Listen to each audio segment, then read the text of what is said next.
Hello hello hello hello, Radhe Radhe Radhe Radhe, hello good evening. क्या हाल चाल बंधु? अरे ये क्या हो गया, कौन से सर आगे भाई साहब? अरे तो पहचान गया भाई है।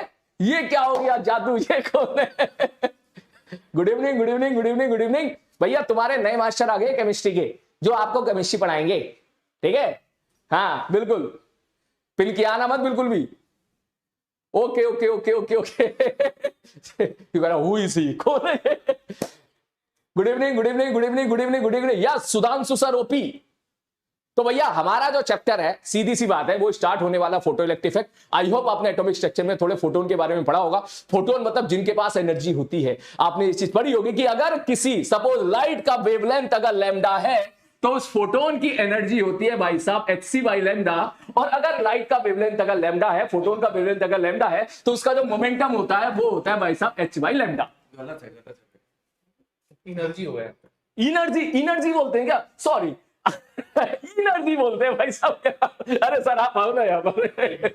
बहुत ही बढ़िया बहुत ही बढ़िया। ऐसी हंसी मजाक के लिए भाई मैं आ गए थे। हाँ, फोटो इलेक्ट्रिक इफेक्ट था। फोटो इलेक्ट्रिक इफेक्ट का मतलब होता है सर, फोटोन आए, अपने साथ एनर्जी लाए, मटेरियल पे टकराए और इलेक्ट्रॉन निकले और बड़ा मजा आए। फोटोन गिरा के इलेक्ट्रॉन निकालने के प्रोसेस को हम बोलते हैं फोटो इलेक्ट्रिक इफेक्ट। इसके आगे की कहानी सर चालू करेंगे। अरे नहीं यार, आप अर्जुना जेई के बदले नीट में कंफ्यूज हो गए शायद। अरे यार ओके, लेकिन सर केमिस्ट्री तो केमिस्ट्री है ना, वो चाहे नीट की हो या जेई को क्या फर्क पड़ रहा है सर? अर्जुना बैच शानदार है भाई। अर्जुना बैच तो भाई बहुत, अभी थोड़ी देर पहले ना सर इतनी तारीफ कर रहे थे आपके बैच की, इतनी तारीफ कर रहे थे। सही बात, हंस क्यों रहे हो सर? सही बात बता रहा हूं मैं, सच में तारीफ कर रहे थे आपकी बैच की। मैं तो ऐसी हंसी मजाक के लिए आ गया। ले भाई साहब ले लो। अरे नहीं नहीं सर लीजिए। अरे नहीं नहीं, अर्जुना बैच सर के ये लिए क्लास। हाँ, आप ही संभाल सकते अरे हो। नहीं नहीं, हमारा बस की ना है ये रस्म, हम तो भाई जेई वालों को संभाल लेंगे सर, ये responsibility अरे शानदार बच्चे इसमें पता चलेगा अभी को।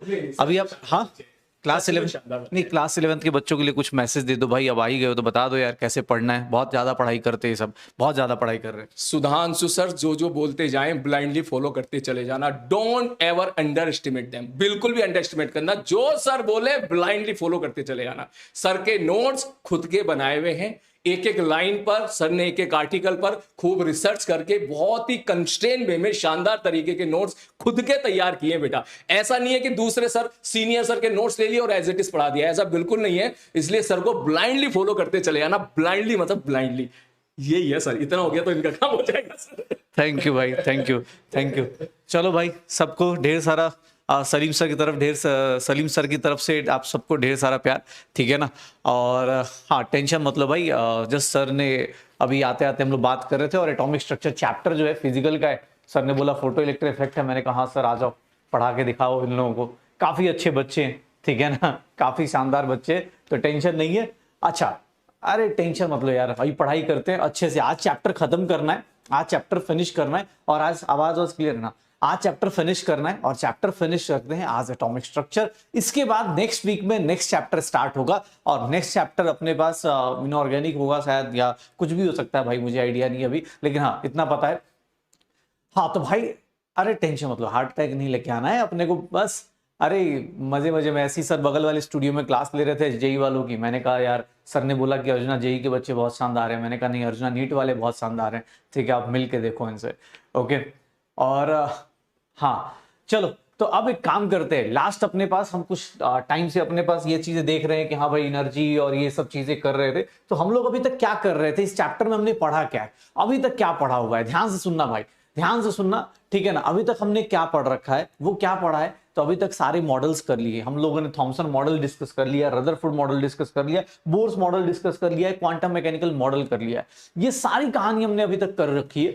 अब इसके बाद आज जो टॉपिक पढ़ने वाले हैं और आज करने वाले हैं क्वेश्चन प्रैक्टिस, ठीक है। पहले एक टॉपिक फिनिश करेंगे और उसके बाद कुछ क्वेश्चंस करेंगे, देखेंगे उनको कि हाँ भाई क्या चीजें चल रही हैं, ठीक है ना। हाँ देखेंगे अपने पास। अरे टेंशन मत लो, अभी जब जाना होगा मैं बता के जाऊंगा। अभी तक तो यही है चल रहा है कि हाँ यार, हाँ पढ़ने वालों के लिए देखो, मैं बार बार बोलता हूँ, किसने गलत तरीके से इंटरप्रेट मत करो। मेहनत करने वालों को ना पढ़ाया जा सकता है। मेहनत करने वाला अगर कोई है ना, मैं बार बार बोलता हूँ, पढ़ने वाला और बहुत हाई फाई बच्चा हो, एकदम शुरू से बच्चा बहुत पढ़ने वाला हो, ठीक है उसको तो सब लोग पढ़ा सकते हैं। बट मेहनत करने वाले बच्चे को ना मैं हमेशा पढ़ा सकता हूँ। लेकिन नहीं मेहनत करने वाले लोग जब आते हैं ना, या नहीं मेहनत नहीं करनी है, सब कुछ ब्लेम कर देना है टीचर्स के ऊपर या किसी और चीज़ों के ऊपर, मम्मी पापा के ऊपर, जो ये वाले लोग होते हैं उनको नहीं समझा सकता। और मैं वैसे लोगों में से हूँ, मैं बहुत ज़्यादा समझाता नहीं हूँ, जो समझने वाला उसी को समझाया जाता है, बहुत ज़्यादा फालतू के लोगों को नहीं समझा सकता। तो इसलिए अपने को टेंशन मत लो, अभी हैं हम लोग यहीं पे। ओके चलो, तो मैं ये बोल रहा था कि क्वांटम मैकेनिकल मॉडल, ये सारा मॉडल क्वांटम मैकेनिक्स कर लिया था हम लोगों ने। यहां तक चैप्टर में देखो तो चैप्टर में बहुत सारी चीजें कर ली। हमने चैप्टर स्टार्ट किया था, याद करो अपने पास, चैप्टर स्टार्ट किया था हम लोगों ने जब एटॉमिक स्ट्रक्चर स्टार्ट किया था। तो एटॉमिक स्ट्रक्चर के अंदर आज चैप्टर फिनिश होने वाला है, आज अपना चैप्टर फिनिश होने वाला है। तो यहां पे सबसे पहले जो थ्योरेटिकल पार्ट था, डिस्कवरी ऑफ सब एटॉमिक पार्टिकल्स हमने किया था कि सर सब एटॉमिक पार्टिकल्स की डिस्कवरी कैसे होगी, सब एटॉमिक पार्टिकल्स की डिस्कवरी कैसे होगी। और सब एटॉमिक पार्टिकल्स की डिस्कवरी देखने गए थे तो यहां पे हमने देखा था कि इलेक्ट्रॉन कैसे होगा, प्रोटॉन कैसे होगा, न्यूट्रॉन कैसे होगा। यहां पे हमने अल्फा रेज का डिस्कवरी, बीटा रेज की डिस्कवरी और गामा रेज, ये सब कुछ पढ़ लिया था। गामा रेज, एक्सरे भी पढ़ लिया था। इन सब के बारे में हमने ये पूरा का पूरा टॉपिक इन्हीं को डिस्कस कर रहे थे, ठीक है, इन्हीं को डिस्कस कर रहे थे। और उसके बाद डिस्कवरी ऑफ सब एटॉमिक पार्टिकल्स के बाद हमने स्टार्ट किया था टॉपिक में, हमने स्टार्ट किया था एटॉमिक मॉडल्स।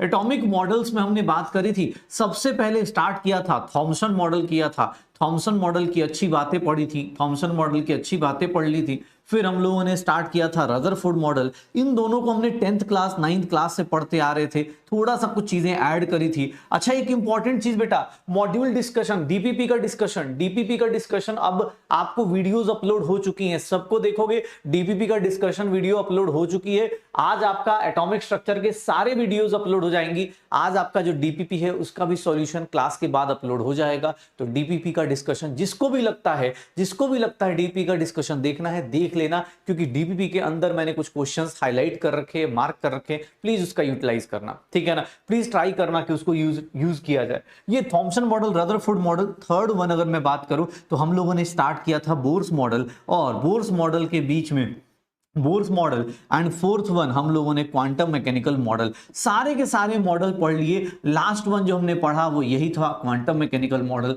ये सारे मॉडल्स पढ़ लिए। इसके बीच बीच में हमने कुछ चीजें और पढ़ी थी, ध्यान से देखना अपने पास, कुछ चीजें और पढ़ी थी। जैसे हम लोगों ने पढ़ा था प्लैंक्स क्वांटम थ्योरी, ये भी पढ़ा था। प्लैंक्स क्वांटम थ्योरी पढ़ लिया था। सेकंड वन हम लोगों ने ये छोटे छोटे टॉपिक्स कर लिए हैं। डिब्रोगलीज हाइपोथेसिस कर लिया है इस चैप्टर के अंदर। और इसके बाद अगर मैं बात करूं तो हाइजेनबर्ग अनसर्टेनिटी प्रिंसिपल कर लिया है। तो ये छोटे छोटे टॉपिक्स हमने फिनिश कर लिए हैं।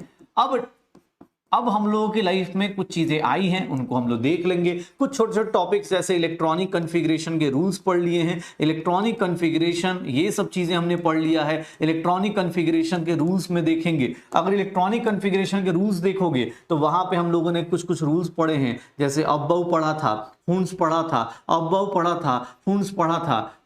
था, और क्या पढ़ा था, पॉलिस पढ़ा था। तो ये सारी चीजें हमने फिनिश कर ली। अब इसके बाद आज हम लोग पढ़ने वाले हैं एक चीज और, ब्लैक बॉडी रेडिएशन भी लास्ट क्लास में कर ली थी। और आज अब लास्ट टॉपिक पढ़ने वाले हैं इस चैप्टर का, और उसके बाद ढेर सारे क्वेश्चन करने वाले हैं, और वही लास्ट टॉपिक आज फिनिश करेंगे। चैप्टर अपना आज सैटरडे की इवनिंग को फिनिश हो जाएगा, फोटो इलेक्ट्रिक इफेक्ट। यही था, हमने यही पूरा चैप्टर, देखो पूरा चैप्टर मैंने ऐसे लिखवा दिया, यही है पूरा चैप्टर भाई। सारा का सारा चैप्टर, मेजर 2 टॉपिक्स थे और ये छोटे छोटे टॉपिक्स थे जिनको हम लोग यूज कर रहे थे। जैसे प्लैंक्स क्वांटम थ्योरी है, तो प्लैंक्स क्वांटम थ्योरी भाई कुछ नहीं, प्लैंक्स क्वांटम थ्योरी याद करना सब लोग। प्लैंक्स क्वांटम थ्योरी क्या कहती थी, याद करना, एक बार शॉर्टकट में याद दिलाऊं तो प्लैंक्स क्वांटम थ्योरी क्या बताती थी, पार्टिकल नेचर बताती थी। बोलती थी कि नहीं सर, कोई भी रेडिएशन अगर आएगा तो स्मॉल पॉकेट्स ऑफ एनर्जी में आएगा। कोई भी रेडिएशन आएगा स्मॉल पॉकेट्स ऑफ एनर्जी में आएगा, और इसी को हम लोग क्या बोलना शुरू करते हैं, क्वांटा। और इसको अगर मैं देखूं, इसकी एनर्जी जो होगी वो directly proportional to frequency, E = h nu लिख सकते हैं, या फिर न्यू को lambda, h c by lambda लिख सकते हैं, या फिर h c by nu bar लिख सकते हैं। तो एनर्जी के ये फॉर्मूले हमने किए थे, एनर्जी के हमने ये फॉर्मूले हमने कर लिए थे, शायद यही सब फॉर्मूले हमने याद किए थे कि एनर्जी का ये हो जाता है, ये फ्रीक्वेंसी है, ये फ्रीक्वेंसी है, ये सब याद करो अपने पास। लेमडा क्या हो गया, वेवलेंथ हो गया, लेमडा क्या हो गया, वेवलेंथ हो गया, और न्यू अपने पास ये क्या हो जाएगा, वेव नंबर हो जाएगा। तो ये सारी छोटी छोटी चीजें हमने पढ़ी थी। अगर हमने पढ़ा था कि अगर n फोटॉन्स हो जाए, n फोटॉन्स हो जाए, अगर n फोटॉन्स आ गए, n फोटॉन्स आ जाए, तो एनर्जी की वैल्यू क्या हो जाएगी, n टाइम्स एच न्यू हो जाएगा, n times n h c by lambda हो जाएगा, n h c by nu bar हो जाएगा, n फोटॉन्स के लिए ये हो जाएगा। तो ये सारी कहानी हमने करी थी प्लैंक्स क्वांटम थ्योरी में, और सारे के सारे फॉर्मूला शीट बेटा कल या परसों तक आपको मिल जाएगा, ठीक है ना, टेंशन मत लो। फॉर्मूला शीट मिल जाएगा, टेलीग्राम पे मिल जाएगा, यहां मिल जाएगा, जहां खोजोगे वहां मिल जाएगा। देखो यार, टीचर्स के कनेक्ट रहने का अलग अलग तरीके हैं। ऑनलाइन में यार अब सामने मिलते तो हो नहीं, बहुत कम ही लोग हैं।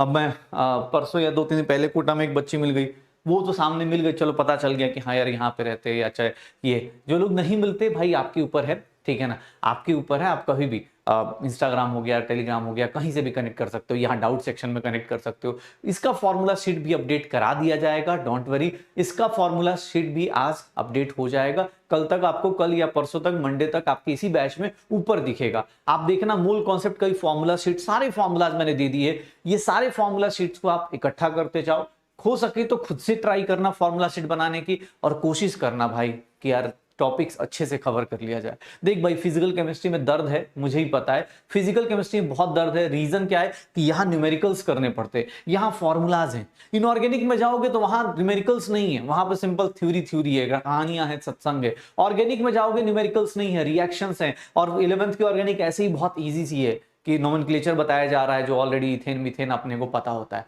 ठीक है ना। तो ये सब छोटी छोटी चीजें, ये सब छोटी छोटी चीजें, ठीक है। हाँ भाई, ट्राई करना, फॉर्मूला शीट ये सब मिल जाएगा, डोंट वरी। आज हम लोग क्या बात करने वाले हैं, आज कौन सा टॉपिक पढ़ने वाले हैं, उसको बताते हैं, उसको बताता हूं मैं, ठीक है ना। अपने को खोज लेना है। मेरा एक ही जिंदगी का एक ही टारगेट है, वो ही टेलीग्राम आईडी है। मेरा टारगेट एक ही है, मिशन 720, ठीक है ना। एक ही टारगेट है, मिशन 720, वही आईडी है, उसी पे सर्च मार लेना, मिल जाऊंगा। चलो, मैं ये बोल रहा था, प्लैंक्स क्वांटम थ्योरी की बात कर रहा था कि यार इससे मुझे ये पता चल गया कि कोई भी रेडिएशन आएगी उसके अंदर एनर्जी होती है, और वो जो एनर्जी होती है उसको बोलते हैं एनर्जी एच न्यू, या फिर h c by lambda, h c nu bar, यही बोला जाता है, एच सी न्यू बार यही बोला जाता है, पक्का। तो ये छोटी छोटी चीजें याद रखना।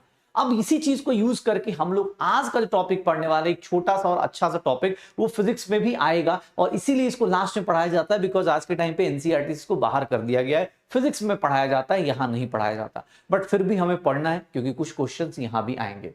ब्लैक बॉडी रेडिएशन बेटा लास्ट क्लास में करा दिया था, शायद black body radiation last class में करा दिया था मैंने, ठीक है। लास्ट क्लास में हमने ब्लैक बॉडी रेडिएशन करा दी थी कि एक बहुत ही मतलब कार्बन ब्लैक ले लो, उसके अंदर एक पतला सा होल कर दो, इसमें एक बार रेडिएशन चली गई तो इसमें इधर उधर टकराती रहेगी, जहां तहां टकराती रहेगी। इसी को बोलते हैं परफेक्ट आइडियल एब्जॉर्बर, और आइडियल एमिटर को ही ब्लैक बॉडी बोलते थे। ब्लैक बॉडी क्या होता है, सबसे परफेक्ट आइडियल एब्जॉर्बर, और आइडियल एमिटर को ही क्या बोलते हैं, ब्लैक बॉडी बोलते हैं, ठीक है, ब्लैक बॉडी बोलते हैं। प्लीज देखना अपने पास, मैं क्या बोल रहा हूं, मैं क्या बोल रहा था कि हम लोग की लाइफ में ये पता चल गया सबने। चलो एक फंडा बताना, कभी धूप में बहुत, कभी जैसे बहुत गर्मी होती है, बहुत धूप में कभी किसी गाड़ी के ऊपर देखोगे ना, एक शाइनिंग आनी शुरू हो जाती है। कभी देखा है, कभी सबने देखा, ऑब्जर्व किया है? यस सर और नो सर बताना। अगर धूप में देखोगे ना, गाड़ी के ऊपर सरफेस पे ना शाइनिंग आनी शुरू हो जाती है, चमकना शुरू, दूर से ना एक लाइट वाइट आनी शुरू हो जाती है। देखा है सबने? सर देखा है कहीं, सबने देखा है, कहीं ना कहीं देखा है सबने कि यार धूप में अपने पास लाइट ऐसे ना ऊपर से मतलब रिफ्लेक्शन टाइप ऐसे चमक रहा है, लाइट का कलर कुछ और है, ये सब चीजें देखा है सबने। ये क्या होता है आखिर, ऐसा क्या हो जाता है? वही चीज, वही गाड़ी रात में देखोगे तो नॉर्मल होता है, शाइन नहीं कर रहा होता, उतना शाइन नहीं कर रहा होता, लेकिन दिन में देखो दूर से तो लग रहा है उसके अंदर से पता नहीं उसके अंदर से रेडिएशन आ रही है। ऐसा क्यों होता है? या कभी फोटो इलेक्ट्रिक इफेक्ट, आज जो चीज पढ़ने वाले कुछ नहीं, उसका एक सिंपल सा फंडा बताता हूं, ध्यान से सुनना अपने पास। ये जो है फोटो इलेक्ट्रिक इफेक्ट की पहले स्टोरी सुन लो, फोटो इलेक्ट्रिक इफेक्ट की स्टोरी सुन लो, फोटो इलेक्ट्रिक इफेक्ट की स्टोरी सुन लो। क्या है फोटो इलेक्ट्रिक इफेक्ट की स्टोरी?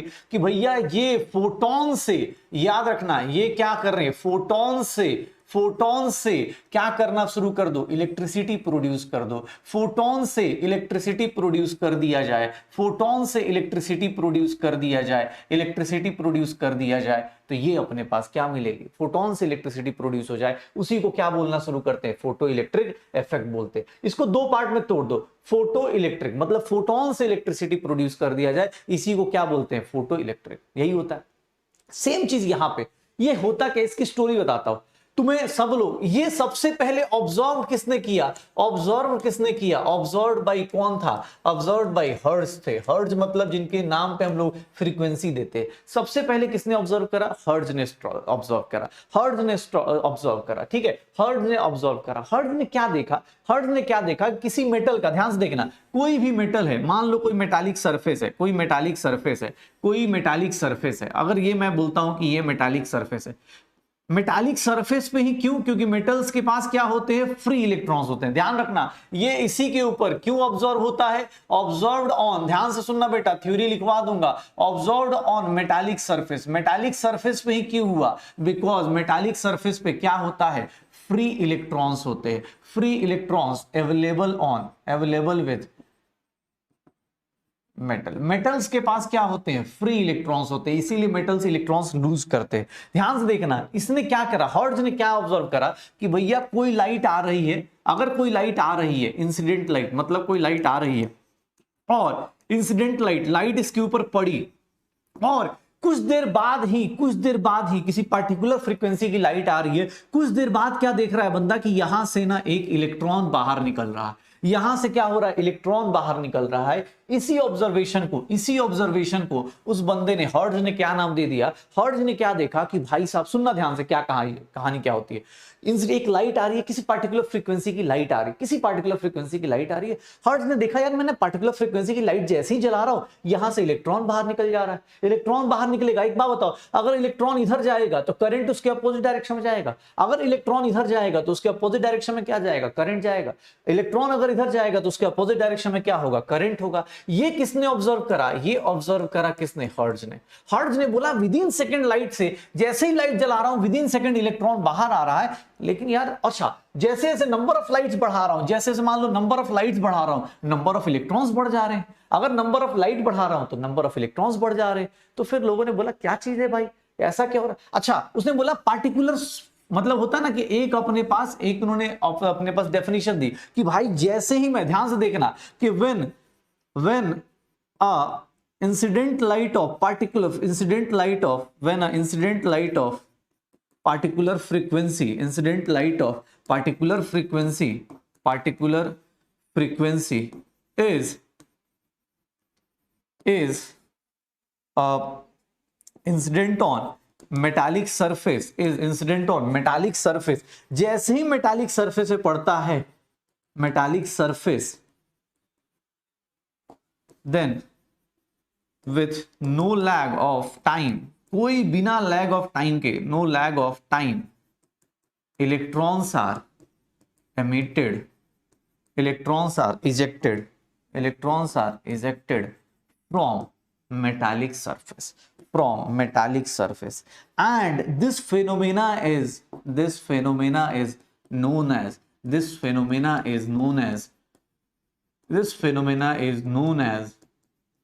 as photoelectric effect।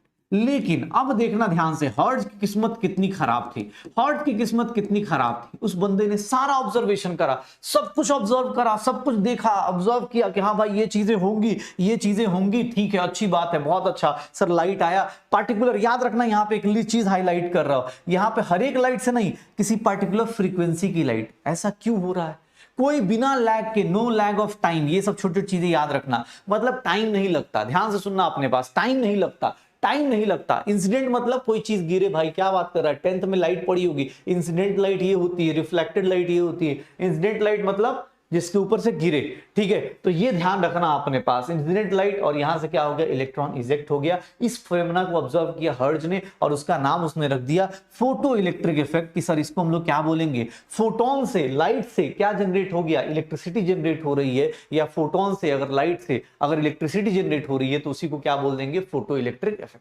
कहां ऑब्जर्व होता है, मेटालिक सरफेस पे ऑब्जर्व होता है।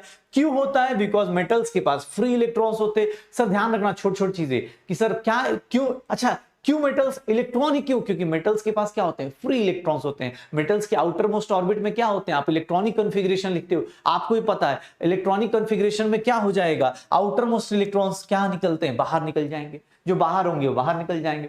ठीक है, देख लेना अपने पास, ये देख लो। अब ये छोटी छोटी चीजें अपने पास दिमाग में रखना कि इंसिडेंट लाइट आई और विद इन सेकंड इलेक्ट्रॉन्स बाहर है। लेकिन वो पार्टिकुलर फ्रीक्वेंसी कौन सी है? ये पार्टिकुलर फ्रीक्वेंसी है कौन सी भाई? कौन सी फ्रीक्वेंसी पे लाइट अपने को बाहर आएगी?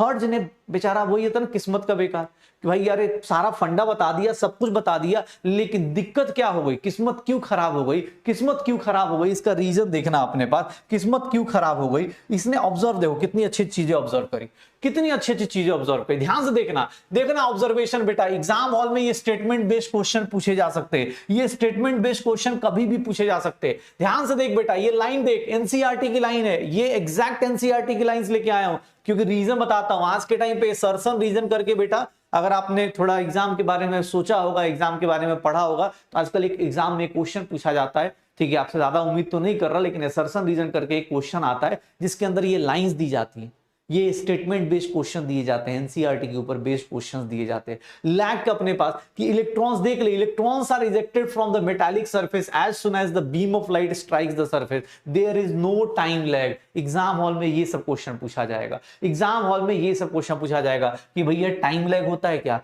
कि सर लाइट मारने के बाद 10 मिनट बाद निकलता है क्या? 20 मिनट बाद निकलता है क्या? नहीं, कोई टाइम लैग नहीं होता, एनसीईआरटी का है। No time lag between the striking the light, जैसे ही लाइट पड़ी इलेक्ट्रॉन इजेक्ट हो जाएगा। लेकिन लेकिन लेकिन ध्यान रखना, ठीक है, ये ध्यान रखना अपने पास। चलो भाई स्पैमर्स की थोड़ी सी छुट्टी कर देते, ठीक है, चलो ध्यान सुनना। उसके बाद number of electrons ejected is, number of electrons कितने इजेक्टेड होंगे? प्रोपोर्शनल टू इंटेंसिटी और ब्राइटनेस ऑफ लाइट। इंटेंसिटी ज्यादा होने का मतलब किसी लाइट की इंटेंसिटी ज्यादा है, ध्यान से देख लो, अगर इंटेंसिटी ज्यादा हुई इसका मतलब नंबर ऑफ क्या हो गए? फोटॉन्स ज्यादा हो गए। नंबर ऑफ क्या हो जाएंगे? फोटॉन्स ज्यादा हो जाएंगे, नंबर ऑफ फोटॉन्स ज्यादा हो जाएंगे। ऑब्वियस है, जितने नंबर ऑफ फोटॉन्स ज्यादा होंगे उतनी ज्यादा इलेक्ट्रॉन्स इजेक्ट होंगे। तो ध्यान रखना अपने पास। ये सारी ऑब्जर्वेशन किसने बताई? हर्ट्ज ने। हर्ट्ज बेचारा पूरा एक्सपेरिमेंट करके चला गया, पूरा एक्सपेरिमेंट करके चला गया, लेकिन उसके साथ एक ही दिक्कत आई। हर्ट्ज के साथ क्या दिक्कत आ गई कि बेचारा ये सब कुछ बता कौन रहा है? हर्ट्ज, लेकिन एग्जाम में कि सर ये कहां से होगा, कहां से होगा, कैसे होगा, ध्यान रखना। For each metal there is a characteristic minimum frequency. उसने एक लाइन बोली थी, सर याद करो अपने पास, एक उसने लाइन बोली हुई है, उसने एक लाइन बोली हुई है, उसने एक लाइन बोली थी कि भैया पार्टिकुलर फ्रीक्वेंसी, ध्यान देखना, अपने पास एक नाम लाइन बोला गया था पार्टिकुलर फ्रीक्वेंसी में, पार्टिकुलर फ्रीक्वेंसी में एक नाम बोला गया था, वो देख लो। ये बोला गया था कि पार्टिकुलर फ्रीक्वेंसी मतलब पार्टिकुलर फ्रीक्वेंसी की लाइट आएगी तभी इलेक्ट्रॉन्स इजेक्ट होंगे। वही सेम चीज लिखी हुई है कि कम से कम इतनी फ्रीक्वेंसी देनी पड़ेगी तभी अपने पास फोटो इलेक्ट्रिक इफेक्ट ऑब्जर्व होगा, अदरवाइज आपको फोटो इलेक्ट्रिक इफेक्ट ऑब्जर्व नहीं होगा। ये बात किसने बोली? ये बात सारी जो लाइंस बोली गई किसने बोला? हर्ट्ज ने बोला। ये सारा का सारा ऑब्जर्वेशन किसने बोला? हर्ट्ज ने बोला। ये सारा का सारा ऑब्जर्वेशन किसने किया? हर्ट्ज ने किया। ठीक है, हर्ट्ज ने किया। अपने सारी ऑब्जर्वेशन किसने करी? हर्ट्ज ने करी। हर्ट्ज बेचारा साइंटिस्ट था, उसने ऑब्जर्वेशन करा, एक्सपेरिमेंट देखा, बहुत अच्छे से देखा, अच्छा भी लगा, उसको लगा कि यार कुछ कर सकते। लेकिन किस्मत का, जैसे थॉमसन के साथ, याद करो थॉमसन की कहानी। थॉमसन ने क्या किया था? इलेक्ट्रॉन की डिस्कवरी करी थी, इलेक्ट्रॉन की डिस्कवरी कर दी थी, लेकिन इलेक्ट्रॉन्स का चार्ज कितना होगा, मास कितना होगा, कुछ आइडिया ही नहीं। मतलब किस्मत इतनी फूटी हुई थी थॉमसन की कि इलेक्ट्रॉन की डिस्कवरी कर दी, कैथोड रे बना दिया, कैथोड रे को मॉडिफाई कर दिया, स्पेसिफिक चार्ज तक निकाल दिया था। याद करो एक्सपेरिमेंट, स्पेसिफिक चार्ज तक निकाल दिया था बंदे ने, लेकिन उसकी किस्मत इतनी खराब थी कि उसको ना चार्ज मिला ना मास मिला इलेक्ट्रॉन का। सिमिलरली हर्ट्ज ने ये पूरा एक्सपेरिमेंट कर दिया, ये सारी लाइंस बोल दी। एग्जाम हॉल में ये लाइंस के ऊपर क्वेश्चन आएंगे बेटा, ध्यान रखना। जैसे क्वेश्चन ये सब पूछा जाएगा कि भाई क्या होगा कि सर कोई पार्टिकुलर फ्रीक्वेंसी का नाम क्या बोल देते हैं? Threshold frequency. अभी पता भी चल जाएगा, ध्यान सुनना, ध्यान सुनना। फोटो इलेक्ट्रिक इफेक्ट का मतलब ये होता है। फोटो इलेक्ट्रिक इफेक्ट मतलब कोई लाइट आई, वो क्या करेगी। अब जैसे तुम्हें अपने घर की कहानी सुना देता हूं। तुम्हारे घर में मान लो तुम्हें, जैसे अब तुम छोटे हो गए या तुम्हारा बड़ा भाई होगा या कोई भी होगा या तुमसे छोटा भाई होगा, छोटे भाई के साथ क्या होता है, क्या वसूल होता है, या तुम्हारे साथ क्या होता होगा? मंदिर का घंटा जैसे होता है ना, वैसे ही सब लोग बजाते जाते हैं उसको। कोई भी आ रहा है, कहीं से भी आ रहा है, अरे पढ़ाई नहीं कर रहा, ले ठीक है, अरे तू पढ़ नहीं रहा, ये नहीं कर रहा, पढ़ाई नहीं कर रहा, ये नहीं कर रहा, कोई भी उसको डांट के चला जा रहा है। छोटे भाई के साथ क्या होता है, कोई भी बंदा आता है, बेटा पानी लेके आओ, बेटा ये लेके आओ, सब लोग अपने अपने घर में अगर छोटे होंगे तो ऑब्जर्व किया होगा कि हाँ भाई ये चीज मेरे साथ खूब हो रही है। लेकिन तुम्हारी भी एक लिमिट है ना, तुम भी एक लिमिट तक सह सकते हो, या छोटा भाई की एक लिमिट है, वो भी एक लिमिट तक ही सह सकता है। पढ़ाई का लेक्चर सब लोग देंगे, मान लो दिया जा रहा है कि हाँ सर दिया रहे पढ़ाई, अरे सर पढ़ाई करनी पढ़ाई करनी पढ़ाई करनी, दिन भर लोग तुमको पढ़ाई करने के लिए बोल रहे, फिर क्या होगा, एक लिमिट तक तुम बर्दाश्त करते हो। सिमिलर केस यहाँ पे भी होता है, मेटालिक सरफेस पे भी यही सिमिलर केस होता है। मेटल भी क्या है, घर का छोटा भाई है, मेटल के पास फ्री इलेक्ट्रॉन्स बैठे पड़े। तुमने क्या किया, ये पूरा का पूरा फंडा किसने, ये तो देखो ये हर्ट्ज ने किया, हर्ट्ज के बाद क्या किया, आइंस्टाइन आया। आइंस्टाइन को एक बात बताता हूं, आइंस्टाइन ने क्या किया, आइंस्टाइन ने अपने पास, आइंस्टाइन ने क्या किया, आइंस्टाइन प्रूव्ड या आइंस्टाइन एक्सप्लेन्ड फोटो इलेक्ट्रिक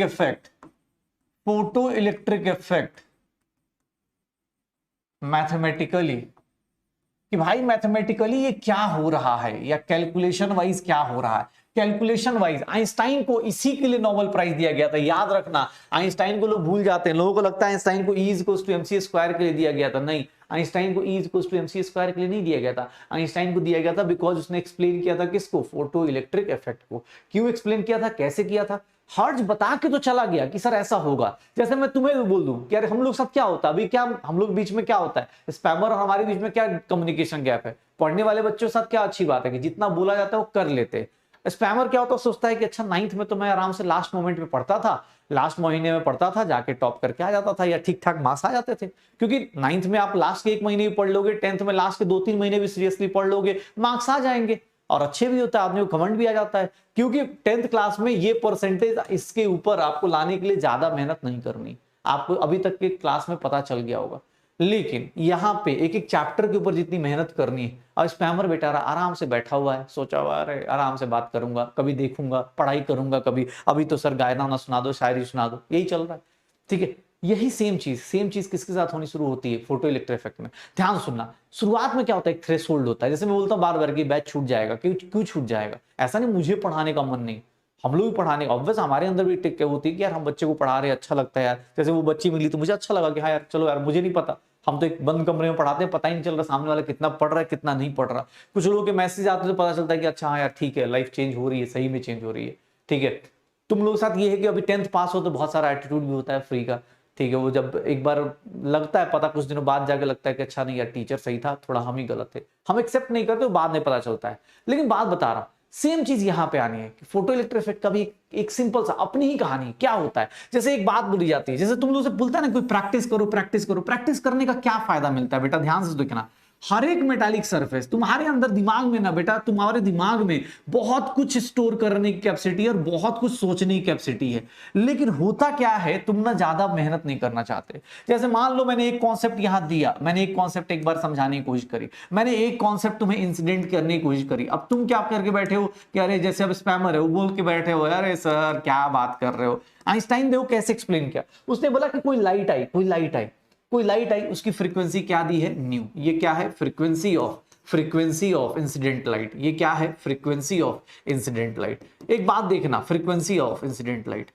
अब जैसे मैं तुमसे बोल रहा हूं कि भाई तुम पढ़ो, तुम्हें भी पता है, तुम एक बात बताओ, तुम अगर नीट की तैयारी नहीं करते तो इतना हाई फाई पढ़ते, तुम नहीं पढ़ते ना। तुम्हें क्यों पढ़ाया जा रहा है इतना हाई फाई, तुम्हें इतना दर्द क्यों दिया जा रहा है, क्योंकि भाई तुम्हारा एम कुछ और है। तुम्हें पता है कि यार बड़ी चीज करना है तो अभी मेहनत करनी पड़ेगी। सिमिलरली यहाँ पे देखो, अब लाइट हो आई, अब ऑब्वियस है टीचर सबके पास है, बैच बहुत सारे लोग लेके जाते। इवन यहाँ पे ही देखोगे तो अपने पास जब लाइट ये बैच देखोगे बहुत सारे लोग बैच लेते, तो सब लोग नहीं कर पाते। क्यों नहीं कर पाते, उसका रीजन बता देता हूँ, यही पता चल जाए। ये लाइट आई, फ्रीक्वेंसी की लाइट आई, इंसिडेंट फ्रीक्वेंसी की लाइट आई।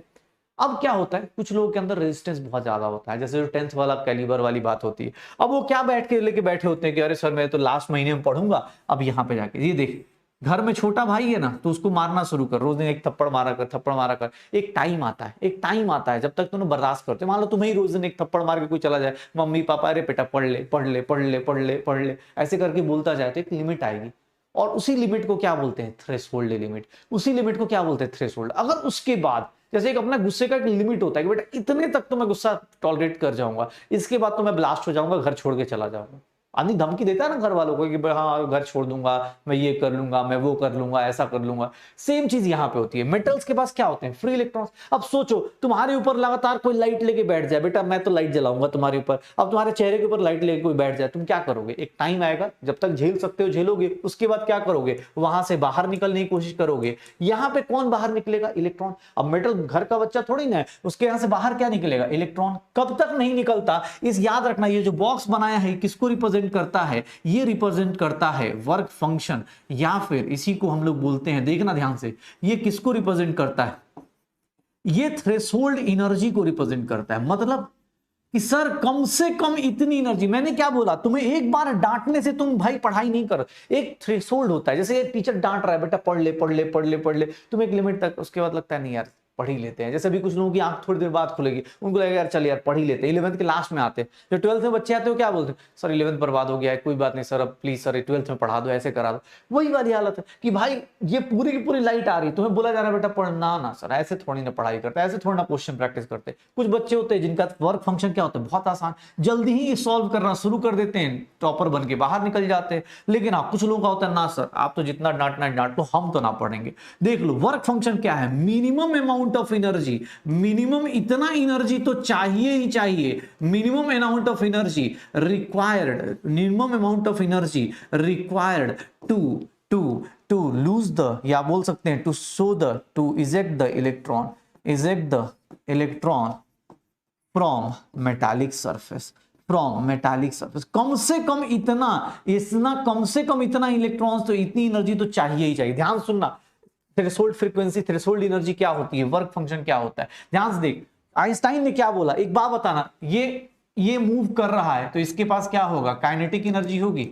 क्यों? क्योंकि कोई भी बंदा अगर मूव करता है तो उसके अंदर क्या होती है? काइनेटिक एनर्जी होती है। ध्यान से देखना, आइंस्टाइन ने क्या बोला कि आपका अगर इंसिडेंट एनर्जी, अगर आपकी खुद की एनर्जी जिस एनर्जी से आ रहे हो, अगर वो किससे ज्यादा होगी? थ्रेशोल्ड से ज्यादा होगी, थ्रेशोल्ड से ज्यादा होगी, तभी क्या होगा? तभी फोटो इलेक्ट्रिक इफेक्ट होगा, तभी photo electric effect will occur, तभी photo electric effect will occur. क्यों भाई? ऐसा क्यों?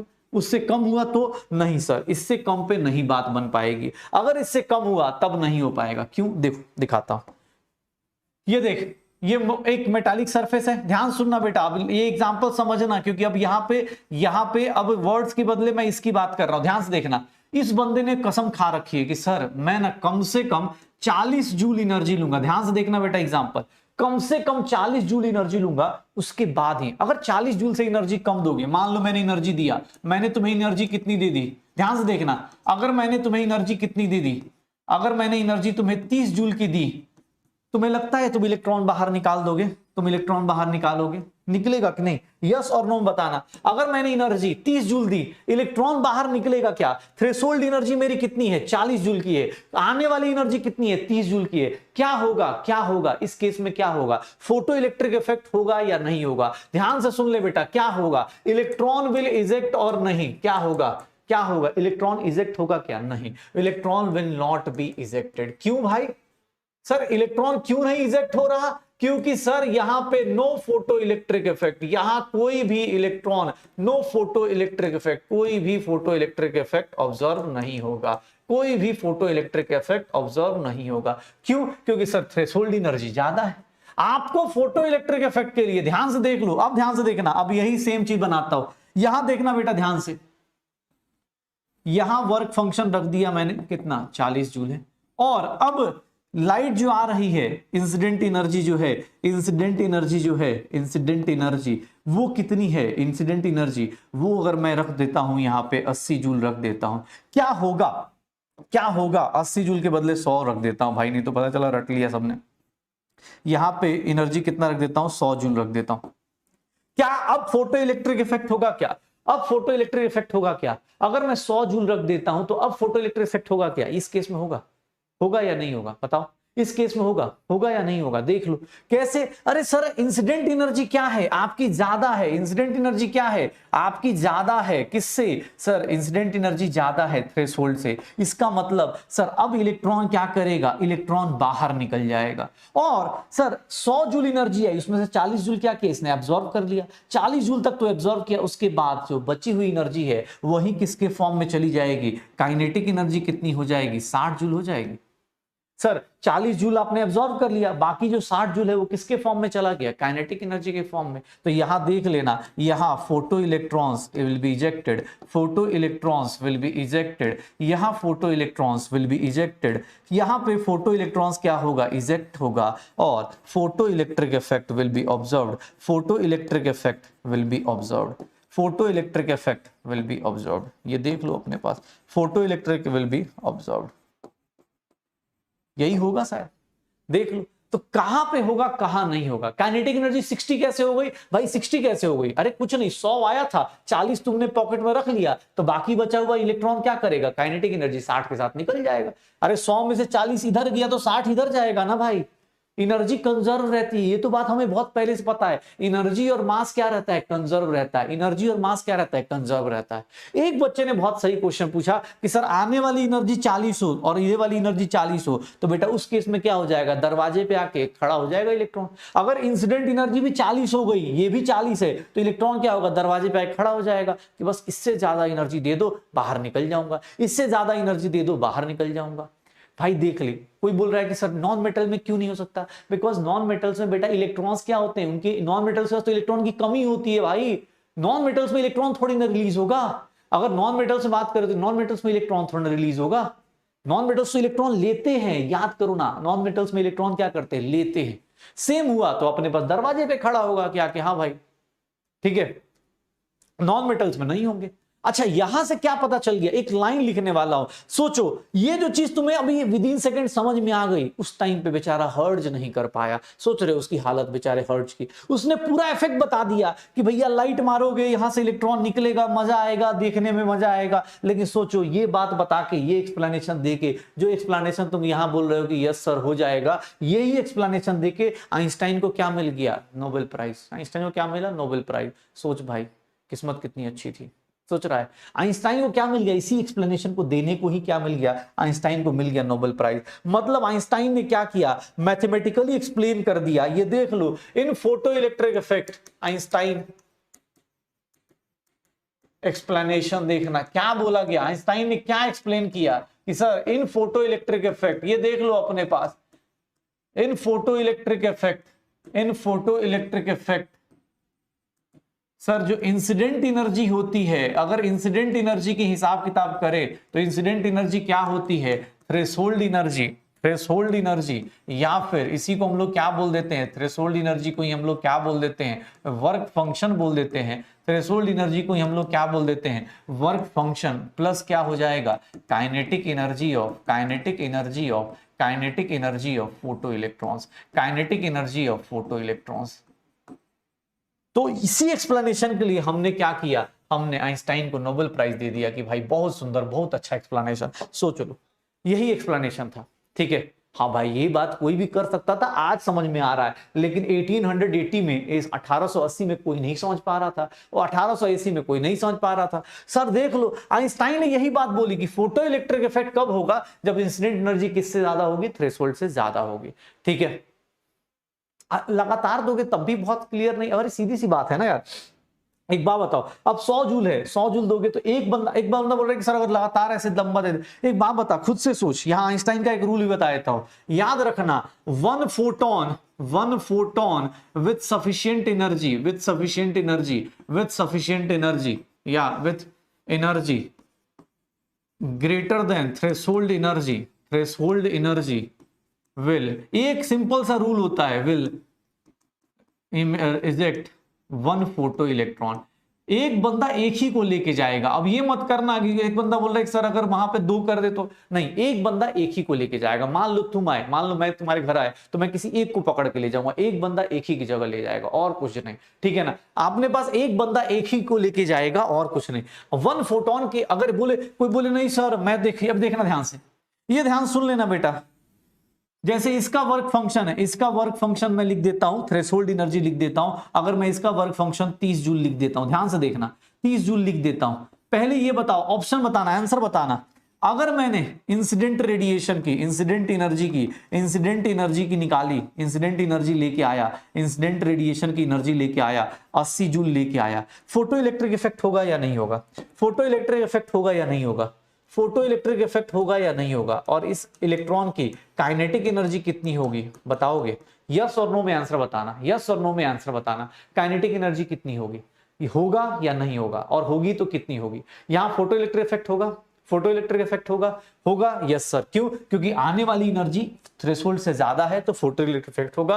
काइनेटिक एनर्जी कितनी होगी? तो सर 80 में से 30 हटा दो, 50 जूल होगी। अब किसने बोला कि सर एक रेडिएशन पे, ध्यान से देखना, अगर किसने बोला कि सर एक रेडिएशन पे एक इलेक्ट्रॉन, दो रेडिएशन लेके आऊंगा तो, ये देख लो, दो रेडिएशन लेके आऊंगा तो, दो रेडिएशन लेके आओगे तो क्या होगा सर? एनर्जी सेम ही रहेगी। दो रेडिएशन लेके आओगे तो दो इलेक्ट्रॉन निकलेंगे और दोनों की काइनेटिक कितनी होगी? 50 जूल। याद रखना, एक रेडिएशन एक को लेके जाएगा, दो रेडिएशन डालोगे दो इलेक्ट्रॉन को लेके जाएगा। एक फोटोन एक इलेक्ट्रॉन को लेके जाता है, एक फोटोन एक इलेक्ट्रॉन को लेके जाता है, एक फोटोन एक इलेक्ट्रॉन को लेके जाता है। एक नॉर्मल रूल याद रखना, एक बंदा आया एक इलेक्ट्रॉन लेके जाएगा, दो बंदा आया दो इलेक्ट्रॉन लेके जाएगा, तीन आएगा तीन को लेके जाएगा। इलेक्ट्रॉन की काइनेटिक एनर्जी क्या रहेगी? सेम रहेगी। कोई बोल दे सर दो, अरे भाई दो लाइट एक ही बंदे को क्यों लेके आएगा? आपको बोले नहीं सर एक बात बताते, दो लाइट आ जाए, दो लाइट आ जाएगी तो दो बंदा क्या करेगा? दो बंदे से नहीं, आप एक लाइट की एनर्जी क्या होती है? एक लाइट की एनर्जी 80 है तो एक इलेक्ट्रॉन निकालेगा। दो लाइट आई दो इलेक्ट्रॉन निकालेगा, तीन लाइट आई तीन इलेक्ट्रॉन निकालेगा, चार आएगी चार निकालेगा, हाँ चार आएगी तो चार निकालेगा, पांच आएगी तो पांच निकालेगा। बस ये याद रखना, एक सिंपल रूल याद रखना। आइंस्टाइन ने सिंपल रूल दिया कि एक फोटोन एक इलेक्ट्रॉन को बाहर निकालता है। ओके चले, अब देखना मैथमेटिकली क्या बोला आइंस्टाइन। आइंस्टाइन ने बोला देखो ध्यान से, अगर कोई मेटालिक सरफेस है, अगर कोई मेटालिक सरफेस है, इसका वर्क फंक्शन या फिर हम लोग बोल देते हैं थ्रेशोल्ड एनर्जी, इसका वर्क फंक्शन या फिर इसी को हम बोल देते हैं थ्रेशोल्ड एनर्जी। ये देख लो अपने पास, इधर से लाइट आई तो इधर से कौन सी एनर्जी हुई? Incident energy. एक बात बताना, इंसिडेंट एनर्जी, इधर से क्या हुआ? फोटो इलेक्ट्रिक इफेक्ट को फाइनली अब लास्ट एक्सप्लेन करते हैं। इलेक्ट्रॉन क्या हो गया? इनके पास कौन सी एनर्जी हो गई? Kinetic energy. ओवरऑल आपके पास क्या आ गया? ओवरऑल आपके पास क्या आ गया? मैं ऐसा लिख सकता हूं कि इंसिडेंट एनर्जी जो होगी, इंसिडेंट एनर्जी ध्यान से देख लेना, incident energy is threshold energy, threshold energy plus kinetic energy.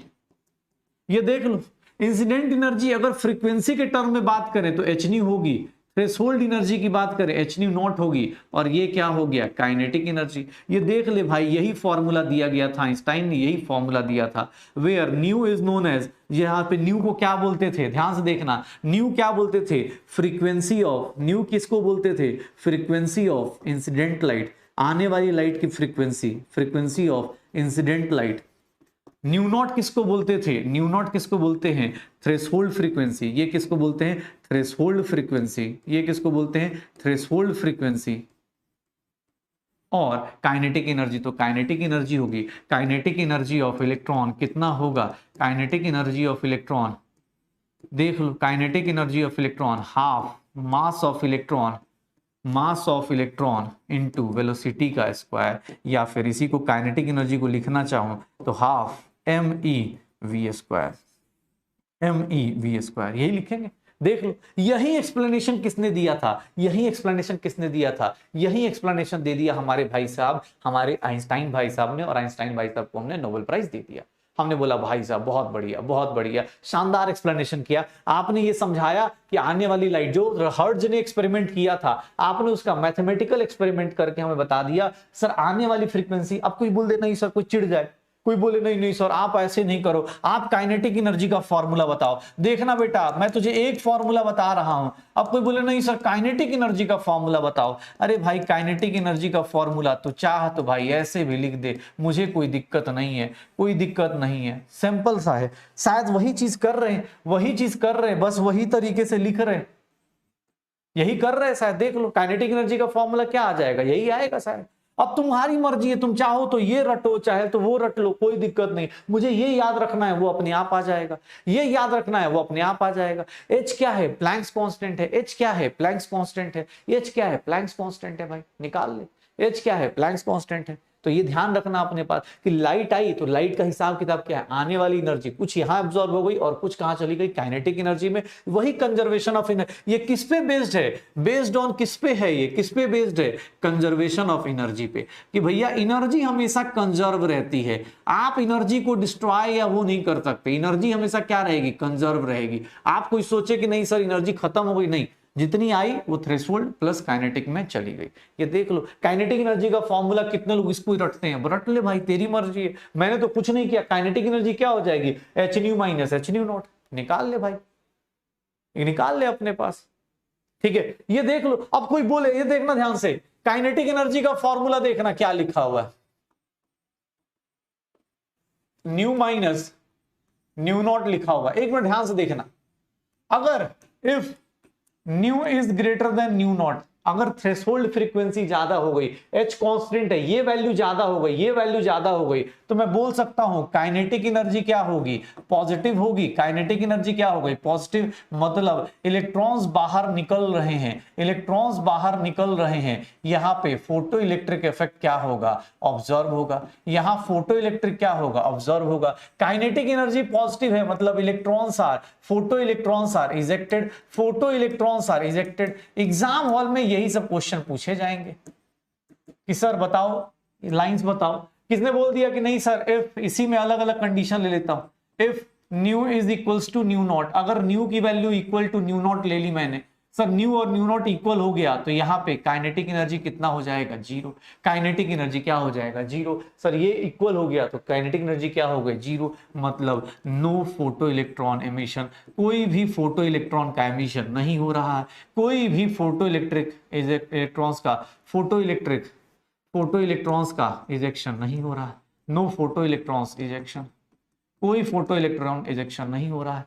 अगर कोई बोल दे नहीं सर एक केस और ले लो कि सर इफ थ्रेशोल्ड फ्रीक्वेंसी से कम हो गई आपकी फ्रीक्वेंसी, तो याद रखिएगा यहां पे काइनेटिक एनर्जी क्या होती है? नेगेटिव। और ये कभी पॉसिबल ही नहीं है, मतलब नेवर पॉसिबल।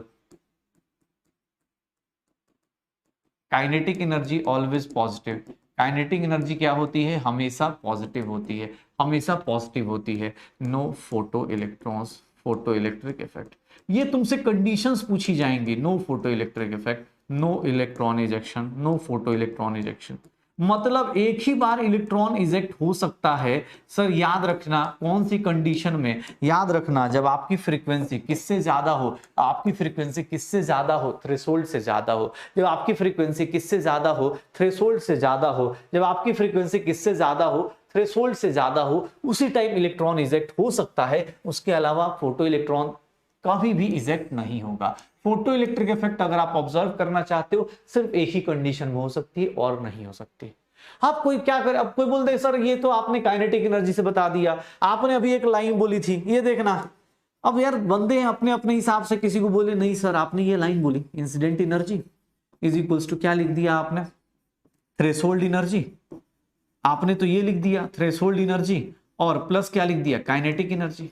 एक बात बताइए सर, इंसिडेंट एनर्जी में फ्रीक्वेंसी ना देके क्या दिया हो? लैम्डा दिया हो। तो अगर फ्रीक्वेंसी ना दिया हो तो लैम्डा दिया हो तो भाई क्या हो गया? कोई दिक्कत नहीं। ये लैम्डा किसका है? वेवलेंथ ऑफ, क्या है ये? Wavelength of. ध्यान से देख लो, वेवलेंथ। कोई बोल दे कि नहीं सर मैंने आपको क्या दिया? इंसिडेंट लाइट का, जो लाइट आ रही है, जो लाइट आ रही है उसका वेवलेंथ दे दिया तो एचसी बाई लैम्डा आ गया, कोई दिक्कत नहीं। थ्रेशोल्ड फ्रीक्वेंसी भी किस में? थ्रेशोल्ड एनर्जी भी क्या निकालेंगे? Lambda naught. लैम्डा नॉट क्या हो गया? Threshold wavelength. देख लो, कोई टेंशन नहीं भाई, आपको सेम फॉर्मूला ही बताया गया है, थ्रेशोल्ड वेवलेंथ और प्लस क्या लिख दो? Kinetic energy. हो गया सर, सेम चीज आप जो फॉर्मूला पढ़ रहे हो ना वही चीजें अप्लाई कर रहे, बस आपको अलग अलग तरीके से। किसने लैम्डा के टर्म्स में पूछ दिया, लैम्डा के टर्म्स में निकाल देना। कोई पूछ दे नहीं सर काइनेटिक एनर्जी बताइए लैम्डा के टर्म्स में, देख ले बेटा यही है, शायद यही है, निकाल के देख लो। यही है कि तो बोला नहीं सर काइनेटिक एनर्जी भी ऐसे बताइए, तो एच सी कॉमन ले लो, 1/λ माइनस 1/λ0 निकाल देना बेटा। अब आपके ऊपर है, फ्रीक्वेंसी के टर्म में कोई पूछे, फ्रीक्वेंसी के टर्म में वो फॉर्मूला, वेवलेंथ के टर्म में पूछे तो वेवलेंथ के टर्म में ये फॉर्मूला, निकालते रहे भाई।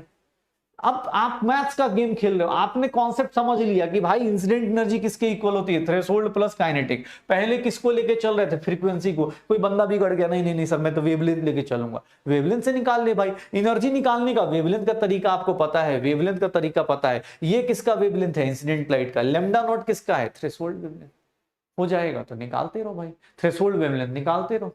अब ध्यान रखना, अच्छा कहीं एक बात बताओ, कहीं काइनेटिक एनर्जी जीरो हो जाए, कहीं काइनेटिक एनर्जी कब जीरो हो सकती है, ध्यान सुनना, काइनेटिक एनर्जी कब जीरो हो सकती है, जब वो किसके इक्वल हो जाए, इंसिडेंट एनर्जी किसके इक्वल हो जाए, थ्रेशोल्ड के, तभी ये जीरो होगा ना भाई। मैथमेटिकली कब जीरो होगा, ये दोनों बराबर हो जाए तभी तो जीरो होगा। अब ये काइनेटिक एनर्जी यहां लिखा हुआ है, ध्यान से देखना। काइनेटिक एनर्जी किसने बोला, नहीं सर आपने फ्रीक्वेंसी के टर्म में बताया, एच सी लिया था हमने, लिया एच सी 1/λ माइनस 1/λ0। किसने बोला, नहीं सर इसको पूरा सॉल्व करके थ्रेशोल्ड वेवलेंथ के टर्म बताओ। ये देखना एलसीएम अगर ऐसा ले लूं, काइनेटिक एनर्जी ये भी फॉर्मूला आ जाएगा। अब इसमें केस देख लो,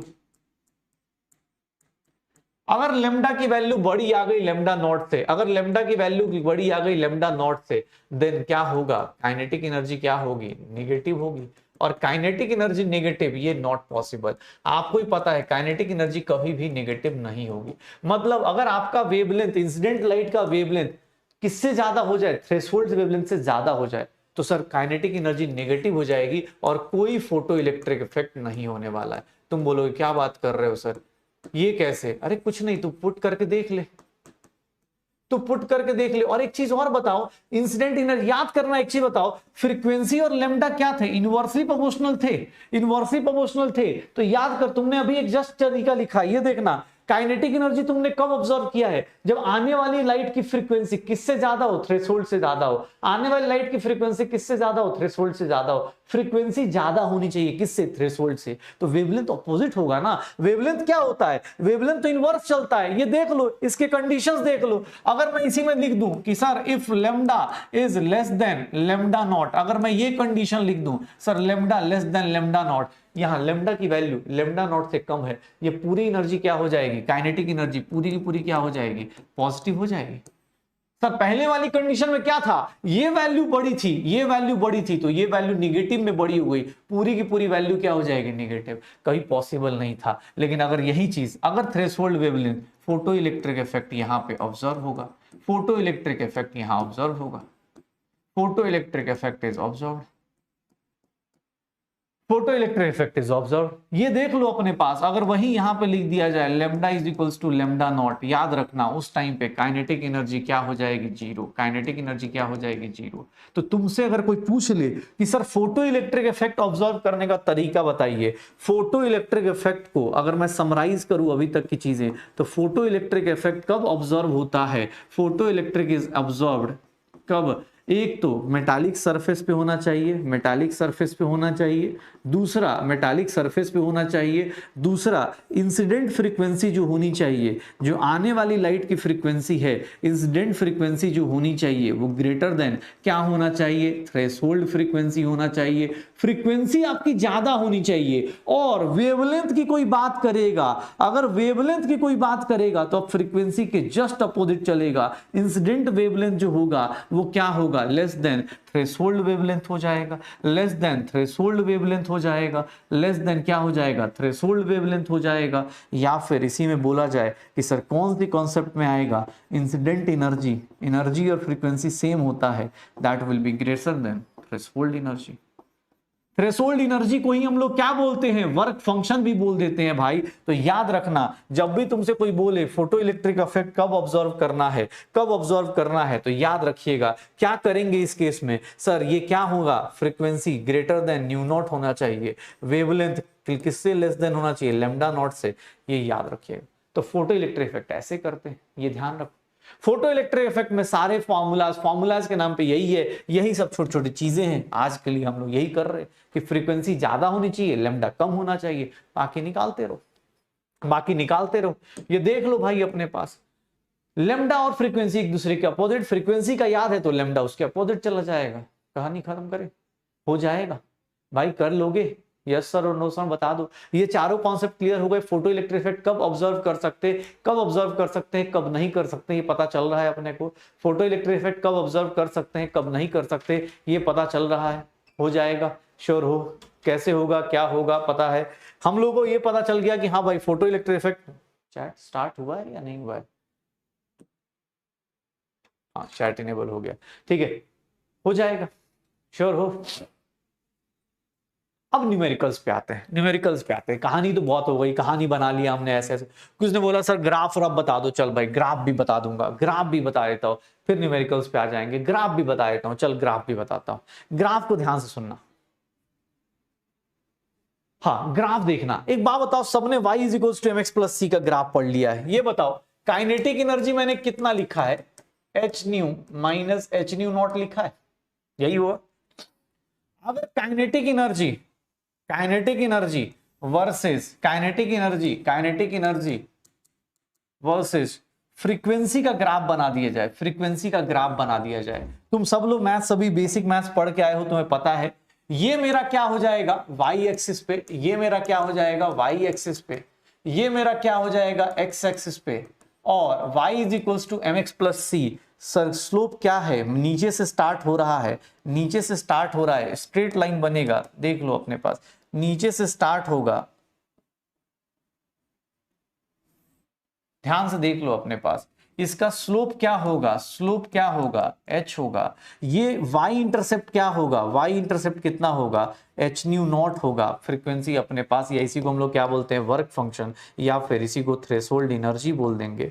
याद रखिएगा सर, कभी भी काइनेटिक एनर्जी निगेटिव नहीं होती, इसीलिए मैंने स्ट्रेट लाइन को क्या दिखाया है? डॉटेड से दिखाया है। स्ट्रेट लाइन को क्या दिखाया है? डॉटेड से दिखाया है। काइनेटिक एनर्जी का ग्राफ देख लो अपने पास, काइनेटिक एनर्जी का ग्राफ देख लो। किसके रेस्पेक्ट में? काइनेटिक एनर्जी का ग्राफ देखना सर, काइनेटिक एनर्जी और फ्रीक्वेंसी का। फ्रीक्वेंसी जैसे जैसे बढ़ेगी सर, काइनेटिक एनर्जी की वैल्यू निगेटिव रहेगी। कब तक? जब तक ये कौन सी फ्रीक्वेंसी है? ये कौन सी फ्रीक्वेंसी है? ये न्यू नॉट फ्रीक्वेंसी है। सर इसके ऊपर आपकी फ्रीक्वेंसी थोड़ी सी बढ़ी, बाहर, इलेक्ट्रॉन के अंदर काइनेटिक एनर्जी क्या होगी? पॉजिटिव। क्या हो जाएगा? y is equals to mx plus c हो जाएगा, y is equals to mx plus c हो जाएगा। काइनेटिक एनर्जी वर्सेस फ्रीक्वेंसी का ग्राफ ये बन जाएगा।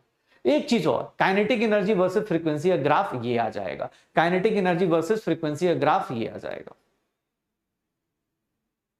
इंटरसेप्ट ऑब्वियस है ना सर, क्या होगा? ठीक है, इंटरसेप्ट अपने पास क्या हो जाएगा? इंटरसेप्ट अपने पास नेगेटिव होगा, y इंटरसेप्ट नेगेटिव होगा, और कुछ नहीं।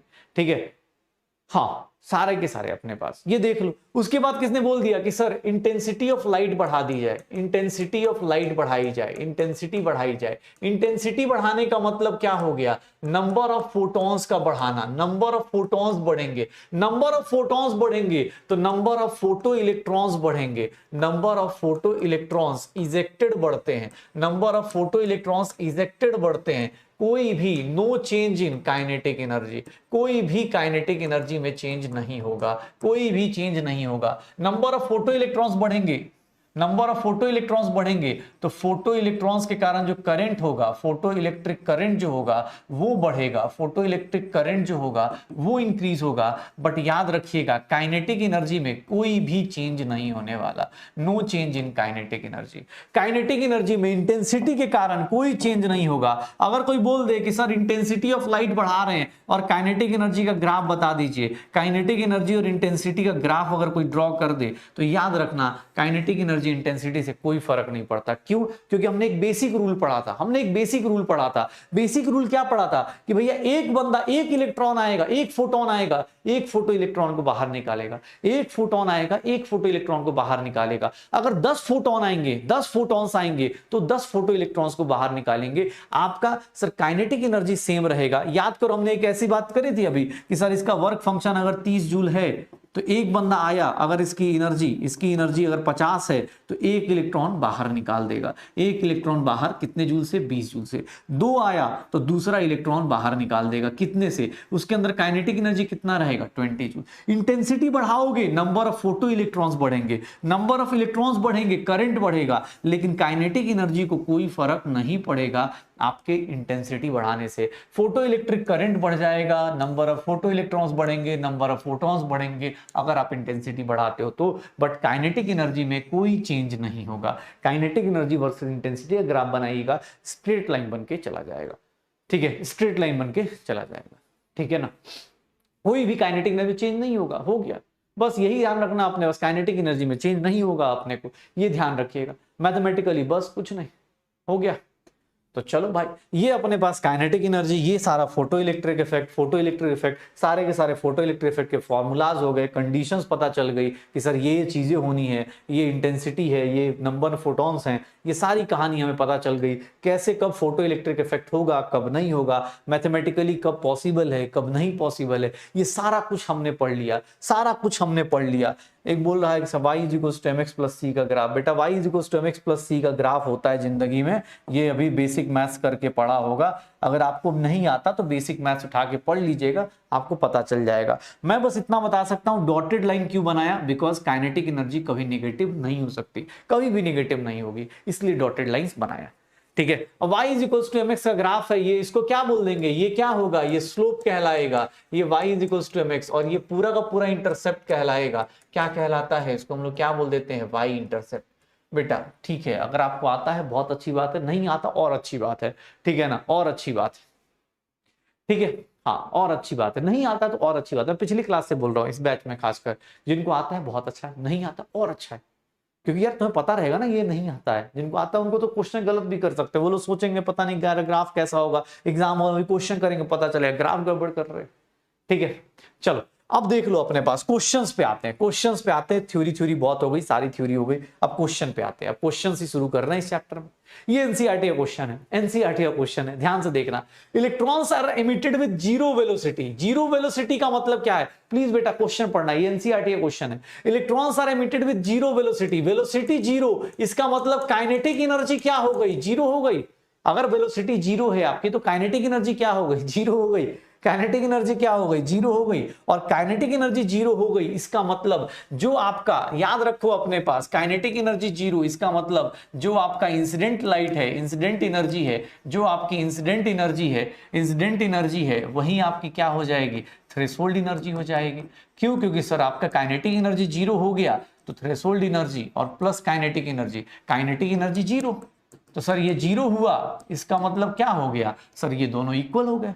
क्या क्वेश्चन में कैलकुलेट करना है, सर आपको कैलकुलेट क्या करना है, थ्रेशोल्ड फ्रीक्वेंसी और थ्रेशोल्ड वर्क फंक्शन। तो sir work function, threshold energy, या फिर अगर वर्क फंक्शन की बात करें तो वर्क फंक्शन क्या होगा, तो सर वर्क फंक्शन को देखो तो क्या हो जाएगा, hc बाई लेमडा, और hc बाई लेमडा क्या हो गया, ये 6.6 इंटू 10 की पावर -34, 3 इंटू 10 की पावर 8 डिवाइडेड बाई लेमडा की वैल्यू एंगस्ट्रॉम में दिया गया है, तो उसको फटाफट ऐसे कन्वर्ट कर लो, 6800 कर लो। ये कितना हो गया, 19.8 ऊपर 10 की पावर -26 डिवाइड बाई ये 68 हो गया 10 की पावर -8। सॉल्व करेंगे 19.8 डिवाइड बाई 68, 10 की पावर्स में आप आंसर निकाल के रख देना, हो जाएगा -26 प्लस 8 गया तो ये कितना हो जाएगा, 18 हो जाएगा, -18। ये वर्क फंक्शन आ गया, ये वर्क फंक्शन आ गया, ये क्या आ गया, थ्रेशोल्ड एनर्जी आ गई। ये वर्क फंक्शन आ गया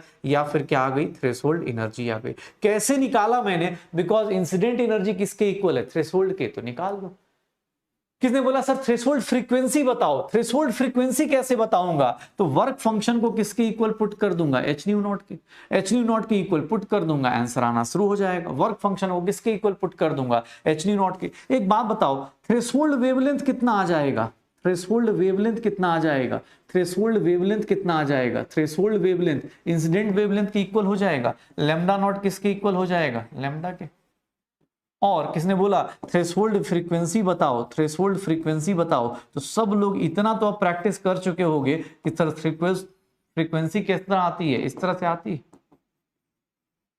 लेमडा की वैल्यू पुट कर दो 6800 इंटू 10 की पावर -10 पुट कर दो, 3/68 इंटू 10 की पावर 8, और ये कितना हो गया 10 की पावर -8, 3/68 इंटू 10 की पावर 16 हर्ट्ज लिख देंगे। देख लो आपके ऊपर है, आप क्वेश्चन जितनी बार देखोगे। ये मैंने कैसे लिख दिया, क्यों, काइनेटिक एनर्जी जब जीरो होती है तो लेमडा किसके इक्वल होता है, लेमडा नॉट के इक्वल होता है। कि लेमडा किसके इक्वल हो जाता है, लेमडा नॉट के इक्वल हो जाता है। काइनेटिक एनर्जी जीरो है तो लेमडा लेमडा नॉट के इक्वल हो गया, फ्रीक्वेंसी फ्रीक्वेंसी नॉट के इक्वल हो जाता है, वही हो गया, निकाल दो। काइनेटिक लो जीरो वेलोसिटी मतलब क्या हो गया, काइनेटिक एनर्जी जीरो हो गई, क्योंकि काइनेटिक एनर्जी हाफ mv² होता है। जब आपकी वेलोसिटी ही जीरो हो गई तो हाफ mv² भी क्या हो गया, जीरो हो गया।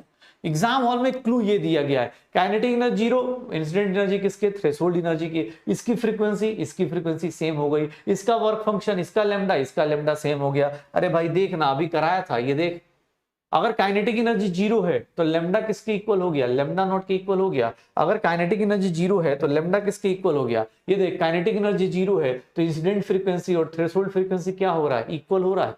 तो बस यही याद रखना है, और क्या, थ्रेशोल्ड फ्रीक्वेंसी याद रखो, हो जाएगा सर, हो जाएगा।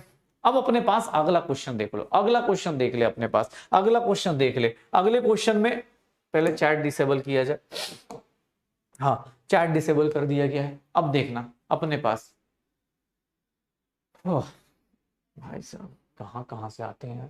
चलो इस क्वेश्चन में आपको आंसर निकालना है, इस क्वेश्चन में आपको आंसर निकालना है। थ्रेशोल्ड फ्रीक्वेंसी दी गई है, इंसिडेंट एनर्जी आई हुई है, क्या निकालना है, काइनेटिक एनर्जी निकालना है। काइनेटिक एनर्जी बस इतना मैं याद दिलाऊंगा, अगर काइनेटिक एनर्जी निकालना चाहते हो तो आपके पास फॉर्मूला क्या था, H new minus H nu not था। न्यू दिया हुआ है, न्यू कितना दिया हुआ है 10 की पावर 15, और न्यू नॉट कितना दिया हुआ है 7 इंटू 10 की पावर 14। सबका फ्रीक्वेंसी दी है, काइनेटिक एनर्जी वैल्यू निकाल के दिखाओ, क्या होगा इसकी वैल्यू, क्या होगी काइनेटिक एनर्जी की वैल्यू, क्या हो जाएगी सर। एच की वैल्यू क्या होती है 6.6 ले लेता हूं, 10 की पावर -34। न्यू की वैल्यू कितनी है 10 की पावर 15 -7 इंटू 10 की पावर 14। याद करो हम सब लोगों ने जब वो राउंड ऑफ कर रहे थे, साइंटिफिक नोटेशन कर रहे थे, तब मैंने सिखाया था कि पावर्स का गेम कैसा होता है। इसको मैं लिख सकता हूं 10 इंटू 10 की पावर 14 -7 इंटू 10 की पावर 14। ये देख ले भाई 10 की पावर -34, ये कितना लिख दूं 10 - 7 लिख दूं इंटू 10 की पावर 14 बाहर ले लूं, कॉमन ले लिया, क्या हो गया 6.6 इंटू 10 की पावर -34 इंटू 3 इंटू 10 की पावर 14, ये आ गया 19.8 इंटू 10 की पावर -20 जूल्स। काइनेटिक एनर्जी कितनी आ जाएगी, इतनी आ जाएगी। देख लो एग्जैक्ट डेटा आप निकालोगे तो आपको यही मिलेगा। काइनेटिक एनर्जी देख लो आपको यही मिलेगा। काइनेटिक थ्रेशोल्ड फ्रीक्वेंसी दी हुई है, इंसिडेंट फ्रीक्वेंसी दी हुई है, ये दोनों चीजें दी हुई थी। काइनेटिक एनर्जी निकालनी थी, निकाल दिया। काइनेटिक एनर्जी निकालनी थी, निकाल दिया। ये सब्जेक्टिव क्वेश्चन बता रहा हूं क्योंकि ये सब एनसीईआरटी वाले क्वेश्चंस है भाई, एनसीईआरटी में ऐसे ही मिलते हैं और ऐसे ही क्वेश्चंस करने पड़ेंगे। हाँ अभी जब ऑब्जेक्टिव कराऊंगा पोल करा दूंगा, डोंट वरी, ऑब्जेक्टिव जब कराऊंगा तो पोल करा दूंगा। लेकिन अभी थर्ड सब्जेक्टिव क्वेश्चंस देख लो अपने पास, सब्जेक्टिव क्वेश्चंस देख लो कैसे क्वेश्चंस बन रहे हैं। चलो अगला क्वेश्चन देखते हैं। अगला क्वेश्चन भी एनसीईआरटी का क्वेश्चन है, देख लेना। वेवलेंथ दिया हुआ है, ध्यान से देखना, एक वेवलेंथ दिया हुआ है, लेमडा की वैल्यू कितनी है 4 इंटू 10 की power 7। Strikes on metallic surface, work function किसमें दिया है, इलेक्ट्रॉन वोल्ट में। अच्छा, calculate the energy of photon, आने वाली एनर्जी का, फोटोन का एनर्जी निकालो। पहला पार्ट कैसे निकालोगे, पहला पार्ट कैसे निकालोगे, एनर्जी ऑफ फोटोन निकाल सकते हो। एनर्जी ऑफ फोटोन किसके इक्वल होगा, तो सर कुछ नहीं, hc बाई लेमडा कर दें, hc बाई लेमडा क्या हो जाएगा 6.6 इंटू 10 की पावर -34, ये 3 इंटू 10 की पावर 8 डिवाइड बाई लेमडा कितना हो गया 4 इंटू 10 की पावर -7, ये कितना आ जाएगा 19.8, 10 की पावर -26, ये 4 इंटू 10 की पावर -7। सर इसको 19.8 अपॉन 4 इंटू 10 की पावर -7 ऊपर गया, +7 हो गया, +7 हो गया, -19 जूल्स लिख सकते हैं। एनर्जी ऑफ फोटोन आ गया, देख लो एनर्जी ऑफ फोटोन आ गया। लेकिन एनर्जी ऑफ फोटोन किस में मांग रहा है, ईवी में मांग रहा है। एनर्जी ऑफ फोटोन ईवी में मांग रहा है, तो एनर्जी ऑफ फोटोन ईवी में कैसे आएगा, जूल्स में आ गया। तो जूल्स को कैसे इलेक्ट्रॉन वोल्ट में निकालते हैं, तो सर क्या करते हैं, एनर्जी ऑफ फोटोन ईवी में चाहिए, इलेक्ट्रॉन वोल्ट में चाहिए, तो 1 इलेक्ट्रॉन वोल्ट की वैल्यू दी गई है, तो एक ये देख लो अपने पास, इस सबको डिवाइड कर दूंगा, इसको किससे डिवाइड कर दो 10 की पावर -19, इस पूरे को किससे डिवाइड कर दो 1.6 इंटू 10 की पावर -19 से। आंसर किस में आ जाएगा, joule joule cancel, electron volt में। ये देख ले, ये कैंसिल, ये कैंसिल, क्या हो जाएगा 19.8 डिवाइड बाई 4 इंटू 1/1.6, मतलब आंसर जो आएगा 19.4 6.4 आ जाएगा।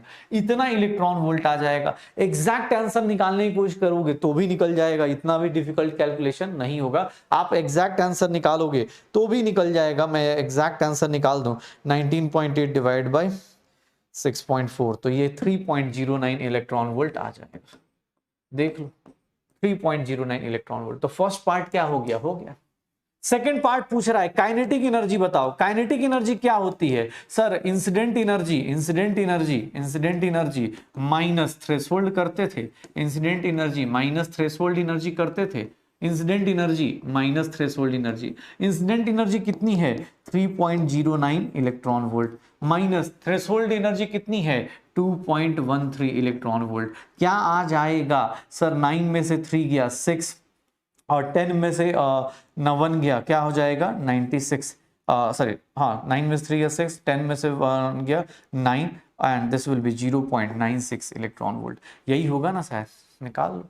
काइनेटिक एनर्जी आ गई, काइनेटिक एनर्जी आ गई। कुछ नहीं किया, threshold incident energy minus threshold energy, threshold energy work function के टर्म में दिया हुआ था, तो काइनेटिक एनर्जी आ गई।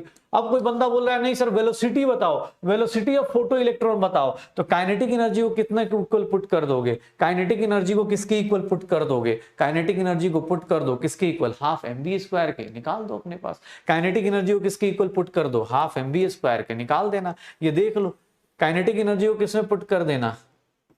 काइनेटिक एनर्जी किसके इक्वल हो जाएगा? Half into mass of electron into velocity square. Kinetic energy कितना आया है आपका? 0.96, 1.6 इंटू 10 की पावर -19। ये कितना पुट कर देना? 9.1 इंटू 10 की पावर, इलेक्ट्रॉन का मास इतना होता है, इंटू वेलोसिटी का स्क्वायर। यहां से आपकी वेलोसिटी आ जाएगी, जितनी आए। आप देखो प्रोसेस, आप समझो कि यार ये चीजें मैं निकाल सकता हूं। एनसीईआरटी का क्वेश्चन है तो कैलकुलेशन गंदा होगा, लेकिन यार कैलकुलेशन से मुझे क्या करना है? मुझे एग्जाम हॉल में मेथड समझना है। क्यों? क्योंकि एग्जाम हॉल में ऐसी गंदी कैलकुलेशन नहीं आएगी। एनसीईआरटी में है तो उनको पता है घर पे बच्चा सॉल्व करेगा तो उसको तो हम परेशान करेंगे ही करेंगे। एनसीईआरटी वाले अपने लेवल से देंगे, उससे दिक्कत नहीं है। एनसीईआरटी से डरो मत, लेकिन हाँ कॉन्सेप्ट समझो कि यार ये कॉन्सेप्ट ऐसे होता है। एनर्जी, ये एनर्जी ऑफ ये कैसे है? अरे सर ये एनर्जी स्ट्राइक कर रही है, देखो ना क्वेश्चन पढ़ो। कोई बोला सर इसकी इंसिडेंट एनर्जी कैसे होगी? अरे भाई क्वेश्चन पढ़। A photon of wavelength strikes on metallic surface, इतने से स्ट्राइक कर रही है, निकाल लो। हो जाएगा, श्योर हो? चलो भाई अब ऑब्जेक्टिव क्वेश्चन करके दिखाओ। अब अपने पास ऑब्जेक्टिव क्वेश्चन करने के लिए तैयार हो जाओ। चलो भाई कितने लोग ऑब्जेक्टिव क्वेश्चन करने को तैयार हैं? यस सर, नो सर बताओ। इसके ऑब्जेक्टिव क्वेश्चन करने की बताओ। ऑब्जेक्टिव क्वेश्चन कर लोगे? अब इसका ऑब्जेक्टिव क्वेश्चन कर लोगे? बताओ भाई, इसका ऑब्जेक्टिव क्वेश्चन हो जाएगा? यस और नो में आंसर बता दो भाई। कर सकते हो ऑब्जेक्टिव? क्या कर सकते हो? एक तो हमेशा यही पूछ रहा है क्लास कब तक चलेगी। बेटा आज क्लास अपने पास जब तक टॉपिक होगा, क्वेश्चंस होंगे, तब तक चलता रहेगा। हाँ, क्योंकि अगले वीक से नया चैप्टर आ जाएगा, फिर नई शुरुआत करने वाले लोग भी बहुत आ जाएंगे। दिक्कत ये भी होती है, नई शुरुआत करने वाले लोग भी बहुत आ जाते हैं, दिक्कत ये। तो देख लो अपने पास, हो जाएगा, श्योर हो? चलो बढ़िया। अब एक क्वेश्चन ट्राई करते हैं, ऑब्जेक्टिव क्वेश्चन ट्राई करके देखते हैं उसमें क्वेश्चन कैसे पूछा जाता है। जैसे यहाँ पे देखना, ट्राई करना, ये पोल के थ्रू कराता हूं। इसको मैं क्वेश्चन दे रखा है आपको, थ्रेशोल्ड फ्रीक्वेंसी दी हुई है, उसकी एनर्जी दी गई है, एग्जिबिट फोटो इलेक्ट्रिक इफेक्ट होगा या नहीं होगा, थ्रेशोल्ड फ्रीक्वेंसी और एनर्जी दी गई है। आपसे पूछा जा रहा है कि सर इसकी वैल्यू निकाल के बताओ कि सर इसमें फोटो इलेक्ट्रिक इफेक्ट होगा, occur, not occur, can not decide, both A and B, दोनों हो सकते हैं क्या? अगर इसकी बात की जाए तो बताओगे क्या आंसर आएगा? ट्राई करके देखो, एक बार कोशिश करके देखो, जो होगा देखा जाएगा कि ये फोटो इलेक्ट्रिक इफेक्ट करेगा या नहीं करेगा, फोटो इलेक्ट्रिक इफेक्ट करेगा या नहीं करेगा। एनर्जी इसकी दी हुई है, थ्रेशोल्ड एनर्जी निकाल दे, वर्क फंक्शन कितना हो जाएगा? एच न्यू हो जाएगा। वर्क फंक्शन कितना हो जाएगा? एच न्यू हो जाएगा। एच की वैल्यू क्या हो गई? 6.6 इंटू 10 की पावर -34, और न्यू की वैल्यू कितनी हो गई? 5.3 इंटू 10 की पावर 14 हो गया। सर ये सॉल्व करेंगे, 6.6 इंटू 5.3 इंटू 10 की पावर -20 जूल्स। 6.6 वर्क फंक्शन एक बार पता चल जाए कि अगर 6.6 अगर मैं इसकी बात करूं 6.6 इंटू 5.3, इसकी वैल्यू निकालोगे 34.98 आ जाएगा इंटू 10 की पावर -20, या फिर इसी को लिखना चाहूं तो मैं 10 की पावर 19 में लेके जाना चाहता हूं। क्यों? क्योंकि ताकि मैं आपस में कंपेयर कर पाऊं कि सर इंसिडेंट एनर्जी और इसके बीच में कितना है। पावर बढ़ाऊंगा तो इसकी वैल्यू क्या हो जाएगी? कम हो जाएगी। देख लो, थ्रेशोल्ड फ्रीक्वेंसी, थ्रेशोल्ड एनर्जी कितनी आ रही है? इतनी। इंसिडेंट एनर्जी कितनी है? इंसिडेंट एनर्जी कितनी है? जो आ रही है लाइट वो कितनी है? सर वो ज्यादा है या कम है? वो ज्यादा है या कम है? देख लो अपने पास, वो ज्यादा है या कम है? इंसिडेंट एनर्जी ज्यादा है या थ्रेशोल्ड ज्यादा है? थ्रेशोल्ड ज्यादा है। और थ्रेशोल्ड ज्यादा है, इसका मतलब सर यहाँ पे इंसिडेंट एनर्जी क्या होगी? कम होगी। इंसिडेंट एनर्जी क्या हो रही है? कम हो रही है। किससे? थ्रेशोल्ड से कम हो रही है। इंसिडेंट एनर्जी किससे कम हो गई? थ्रेशोल्ड एनर्जी से कम हो गई। एंड दैट्स वाई, इसीलिए फोटो इलेक्ट्रिक इफेक्ट यहाँ नहीं होने वाला है। फोटो इलेक्ट्रिक इफेक्ट नहीं होगा। क्यों? क्योंकि देख लो, कैलकुलेट करके देख लो, work is equals to h nu. Threshold energy ऐसे ही निकालोगे ना, एच न्यू नॉट करके। थ्रेशोल्ड फ्रीक्वेंसी दी हुई थी क्वेश्चन में, देखो थ्रेशोल्ड फ्रीक्वेंसी दी हुई है, थ्रेशोल्ड फ्रीक्वेंसी दी है तो आप थ्रेशोल्ड एनर्जी निकाल दो। थ्रेशोल्ड एनर्जी कितनी आ रही? इतनी। आपने कितनी एनर्जी दी है? 3.3। चाहिए कितना? 3.498। आपकी एनर्जी थ्रेशोल्ड से कम है, इसीलिए यहां पे अब वर्क फोटो इलेक्ट्रिक इफेक्ट नहीं होगा। तो क्वेश्चन ये होगा, कोई दिक्कत नहीं। अरे कोई बात नहीं, क्वेश्चन सीखो, आज का डीपीपी सॉल्व करके देखना, अपने को पता चलेगा। डीपीपी सॉल्व करके बहुत बढ़िया यार। कभी कोई ये परसेंटेज देख के मन खुश हो जाता है कि हाँ भाई पढ़ने वाले बच्चे ही बहुत हैं यहाँ पे, पढ़ने वाले बच्चे ही बहुत है। हाँ भाई, लेकिन वही है, कभी कभी डोमिनेट कर जाता है अपना नहीं पढ़ने वाला स्पैमर, डोमिनेट कर जाता है। ठीक है, हाँ चलो ये देख लो, कैलकुलेशन गलत हुआ कोई दिक्कत नहीं। हाँ ये सब देखो ना, 10 की पावर -20, 19 क्यों किया? कंपेयर करने के लिए जरूरी है ना भाई, बराबरी में लेके आओगे तभी तो कंपेयर कर पाओगे, ऐसे तो कंपेयर ही नहीं हो पाएगा। ओके चलो ये देखना, अगला क्वेश्चन करके देखो, अगला क्वेश्चन अटेम्प्ट करके देखो, बहुत आराम से अटेम्प्ट करके देखना, बहुत अच्छा क्वेश्चन है, आप अटेम्प्ट करके देखो, मजा आएगा इस क्वेश्चन को करने में भी। अटेम्प्ट करके देखो, बहुत सही क्वेश्चंस हैं, आपको फोटो इलेक्ट्रिक इफेक्ट खत्म हो जाएगा आपका। ये सब क्वेश्चंस कर लिया तो आप फोटो इलेक्ट्रिक, बाकी आप प्लीज अपने पास ट्राई करना। फोटो इलेक्ट्रिक इफेक्ट बहुत सिंपल सा क्वेश्चन होंगे, आराम से फिनिश कर सकते हैं फोटो इलेक्ट्रिक इफेक्ट जल्दी। अरे कोई बात नहीं, पोल से ज्यादा तू इस पे फोकस कर, क्वेश्चन में फोकस करो, छोड़ दो पोल, कोई दिक्कत नहीं। ठीक है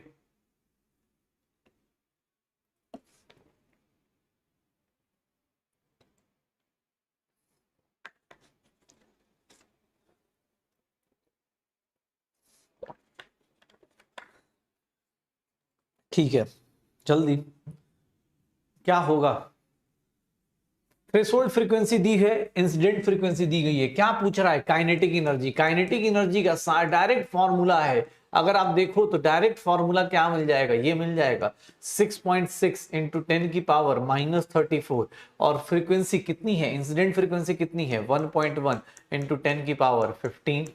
और ये कितना है? 6 इंटू 10 की पावर 14 है। एक बात बताना, अगर मैं इसको देखूं 6.6 इंटू 10 की पावर -34, ये कितना हो गया? दोनों को 14 में कन्वर्ट कर लेता हूं, इसको 10 की पावर 14 करूंगा, पावर कम किया, इसकी वैल्यू क्या हो गई? बढ़ गई। सर कितना हो जाएगा? सॉल्व करूंगा तो -34 और ये 11 - 6, 5 इंटू 10 की पावर 14, ये कितना हो जाएगा? 33 इंटू 10 की पावर -20। अगर मैं इसको पावर कम करना चाहूं तो जूल्स में इसको 10 की पावर -19 करूंगा, पावर बढ़ाऊंगा, ये वैल्यू क्या हो जाएगी? कम हो जाएगी। 3.3 इंटू 10 की पावर -19, मेरा आंसर क्या आ जाएगा? ए आंसर आ जाएगा।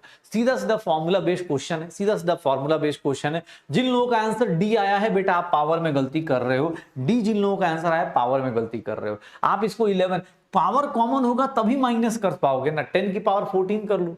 ठीक है, कर लो अपने पास, आंसर क्या आ जाएगा? ए आ जाएगा। इसका आंसर क्या आ जाएगा? ए आ जाएगा। तो देख लो भाई, इसका आंसर ए। हाँ बढ़िया भैया, बहुत बढ़िया, 50% जनता अभी भी लगी हुई है और अच्छे से कैलकुलेट कर रही है, बहुत बढ़िया। चलो इसके बाद वाला क्वेश्चन जो है वो ग्राफ का क्वेश्चन है। इसके बाद वाला जो क्वेश्चन है वो ग्राफ का क्वेश्चन है। देखते ही आंसर, अगर आपने ग्राफ देखा होगा तो आपको आ सकता है, ठीक है ना। ग्राफ देखोगे तो आपको क्वेश्चन 2 मिनट में समझ में आ जाएगा। ग्राफ का क्वेश्चन देखोगे, बहुत ही सिंपल सा क्वेश्चन है, अटेम्प्ट करके देखो इसको। अगर मैं इस क्वेश्चन को दे दूं, अगर इस क्वेश्चन को दे दूं अपने पास 60 सेकंड के टाइम के साथ, अगर इस क्वेश्चन को दिया जाए ग्राफ देखिए, इनकरेक्ट ग्राफ बताना है, इनकरेक्ट ग्राफ। इनकरेक्ट ग्राफ क्या होगा, इनकरेक्ट ग्राफ क्या होगा?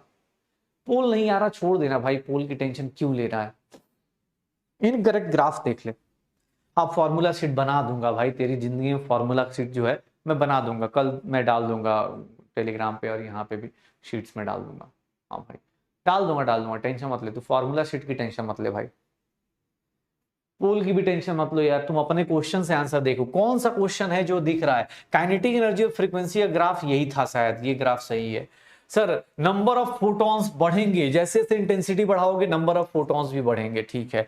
काइनेटिक एनर्जी इंटेंसिटी के साथ क्या होता है, काइनेटिक इंटेंसिटी के साथ क्या होता है, पैरेलल हो जाता है। लेकिन काइनेटिक एनर्जी इंटेंसिटी के साथ यही ग्राफ क्या है, गलत ग्राफ है। ये ग्राफ क्या हो गया, इंटेंसिटी के साथ काइनेटिक एनर्जी को कोई चेंज नहीं होना है। इंटेंसिटी और काइनेटिक एनर्जी ग्राफ हमेशा क्या रहेगा, कांस्टेंट रहेगा, उसकी लाइफ में ऐसा नहीं होगा, ठीक है ना। Number of electrons, kinetic energy को इंटेंसिटी से कोई फर्क नहीं पड़ता, सेम रहता है। हाँ इंटेंसिटी बढ़ाओगे तो नंबर ऑफ फोटॉन्स बढ़ जाएंगे, सी आंसर आ जाएगा, सी आंसर आ जाएगा। तो क्या आ जाएगा अपने पास, सी आंसर आ जाएगा। हाँ परसेंटेज वही है अपने पास, अभी भी 50% जनता लगातार पढ़ रही है, बहुत बढ़िया। चलो अब देखो थोड़ा एक अच्छा क्वेश्चन देखते हैं, और अच्छा क्वेश्चन देखते हैं। न्यूमेरिकल्स तो ठीक है, लेकिन एक होता है ना कॉन्सेप्चुअली किस तरह से क्वेश्चन बनाए जा सकते हैं, कैसा स्ट्रॉन्ग कॉन्सेप्चुअली कैसे स्ट्रॉन्ग क्वेश्चन बनाया जा सकता है, वो देख लेते हैं, ठीक है। ये देखना क्वेश्चन, आराम से सोचना, गलत आंसर मत देना, चुपचाप शांति से सुनना, शांति से सुनना। कैसे होता है, when the frequency of frequency को डबल कर दिया, काइनेटिक एनर्जी फोटो इलेक्ट्रॉन की क्या होगी, फोटो इलेक्ट्रॉनिक काइनेटिक एनर्जी क्या होगी। आराम से सोच के करना, कोई एक वैल्यू मान लेना आंसर आ जाएगा, कोई एक वैल्यू मान लेना आंसर आ जाएगा। प्लीज आराम से सोच समझ के करना इस क्वेश्चन को, बहुत अच्छा क्वेश्चन है। अगर आपसे बोलना कोई न्यूमेरिकल नहीं, थ्योरेटिकल क्वेश्चंस पूछे जा रहे हैं बेटा, थ्योरेटिकल क्वेश्चंस पूछे जा रहे हैं, थ्योरेटिकल क्वेश्चंस पूछे जा रहे हैं आपसे, कोई न्यूमेरिकल्स नहीं, थ्योरेटिकल क्वेश्चन पूछे जा रहे हैं। फ्रीक्वेंसी को डबल कर दिया, काइनेटिक एनर्जी पे क्या फर्क पड़ेगा, ठीक है, ठीक है। काइनेटिक एनर्जी पे क्या फर्क पड़ेगा, फ्रीक्वेंसी को डबल कर दिया तो चलो भाई, फ्रीक्वेंसी को आप पहले न्यू रख रहे हो, आप क्या कर दिए हो, 2 न्यू कर देते हो, ठीक है, डबल कर देते हो। मान लो पहले 10 था, अगर मान लो इसकी पहले 10 हर्ट्ज थी, तो ये कितना हो गया, 20 हर्ट्ज हो गया। सर थ्रेशोल्ड फ्रीक्वेंसी तो सेम ही रही ना, थ्रेशोल्ड फ्रीक्वेंसी कितनी रही, मान लो पहले 5 हर्ट्ज थी, तो अभी भी कितनी रहेगी, थ्रेशोल्ड फ्रीक्वेंसी में तो कोई चेंज नहीं आएगा, थ्रेशोल्ड फ्रीक्वेंसी तो सेम ही रहेगी, थ्रेशोल्ड फ्रीक्वेंसी सेम रही। काइनेटिक एनर्जी पहले केस में क्या होगी, H new minus new not, ध्यान से देख ला, एच सर न्यू कितना है 10 माइनस 5 कितना हो गया 5h, यही होगा। काइनेटिक एनर्जी पहले केस में इतनी हुई, सेकंड केस में काइनेटिक एनर्जी की बात करो तो यहां पे क्या हो जाएगा, h 20 माइनस 5, यहां पे कितना हो गया 15h आ गया। इसीलिए बोलता हूं जब भी आपको कोई क्वेश्चन दे दे ऐसा, तो आप क्या करो, वैल्यू पुट करके चेक कर लो। फ्रीक्वेंसी आप मान लो कि सर फ्रीक्वेंसी कितनी थी 10, थ्रेशोल्ड कितनी थी 5, सर 10 का 5, ये 10 और 5 थे, यहां क्या हो गया 10 का 20 कर दिया, ये तो सेम रहा ना। जब आप ये सेम रख रहे हो, जब आप ये सेम रख रहे हो तो भाई क्या दिक्कत है, काइनेटिक एनर्जी कितनी आ जाएगी, सर ये किससे ज्यादा हो गई, डबल से ज्यादा हो रही है, ट्रिपल हो चुकी है, तो यहां पे आंसर क्या आ जाएगा, मोर देन डबल आ जाएगा। कोई न्यूमेरिकल नहीं, कोई कुछ नहीं, एक नॉर्मल कॉन्सेप्ट कि भैया काइनेटिक एनर्जी कितनी हो जाएगी, काइनेटिक एनर्जी कितनी हो जाएगी, डबल नहीं होगी। सर आपने फ्रीक्वेंसी को डबल किया, आने वाली फ्रीक्वेंसी डबल हुई, थ्रेशोल्ड फ्रीक्वेंसी तो सेम ही रहेगी ना। और थ्रेशोल्ड फ्रीक्वेंसी याद रखिएगा हर एक मेटल की अलग अलग होती है, हर एक मेटल की अलग अलग होती है, हमेशा चेंज भी नहीं होती। थ्रेशोल्ड फ्रीक्वेंसी फिक्स रहती है, थ्रेशोल्ड फ्रीक्वेंसी फिक्स रहती है। अब बात चल रही तो बता ही देता हूं, यहां देख लो, ये जो थ्रेशोल्ड वेव वर्क फंक्शन है, वर्क फंक्शन जो होता है, या फिर इसको हम बोलते हैं थ्रेशोल्ड एनर्जी, थ्रेशोल्ड एनर्जी याद रखिएगा, थ्रेशोल्ड एनर्जी, ये सब कुछ चीजें, थ्रेशोल्ड फ्रीक्वेंसी, थ्रेशोल्ड फ्रीक्वेंसी या थ्रेशोल्ड वेवलेंथ, ये सब चीजें अगर आपको कहीं बोला जाए, थ्रेशोल्ड फ्रीक्वेंसी या थ्रेशोल्ड वेवलेंथ, ये बस याद रखना, नोट करके मैं लिख देता हूं, ये नोट करके ध्यान से सुन लेना क्या होता है, ये नोट करके लिख देता हूं। ये किसके ऊपर होता है, ये फिक्स्ड होते हैं, ये फिक्स्ड होते हैं, फिक्स्ड फॉर अ मेटल, हमेशा फिक्स्ड होंगे, एक मेटल के लिए होंगे, डिफरेंट फॉर डिफरेंट मेटल्स, ये कभी भी सेम नहीं होंगे, डिफरेंट फॉर डिफरेंट मेटल्स, अलग अलग मेटल्स के लिए क्या होगी, इनकी वैल्यू क्या होगी, अलग होगी। फिक्स्ड फॉर अ मेटल, एक मेटल के लिए फिक्स्ड होगी, अलग अलग मेटल्स के लिए क्या होगी, अलग अलग होगी।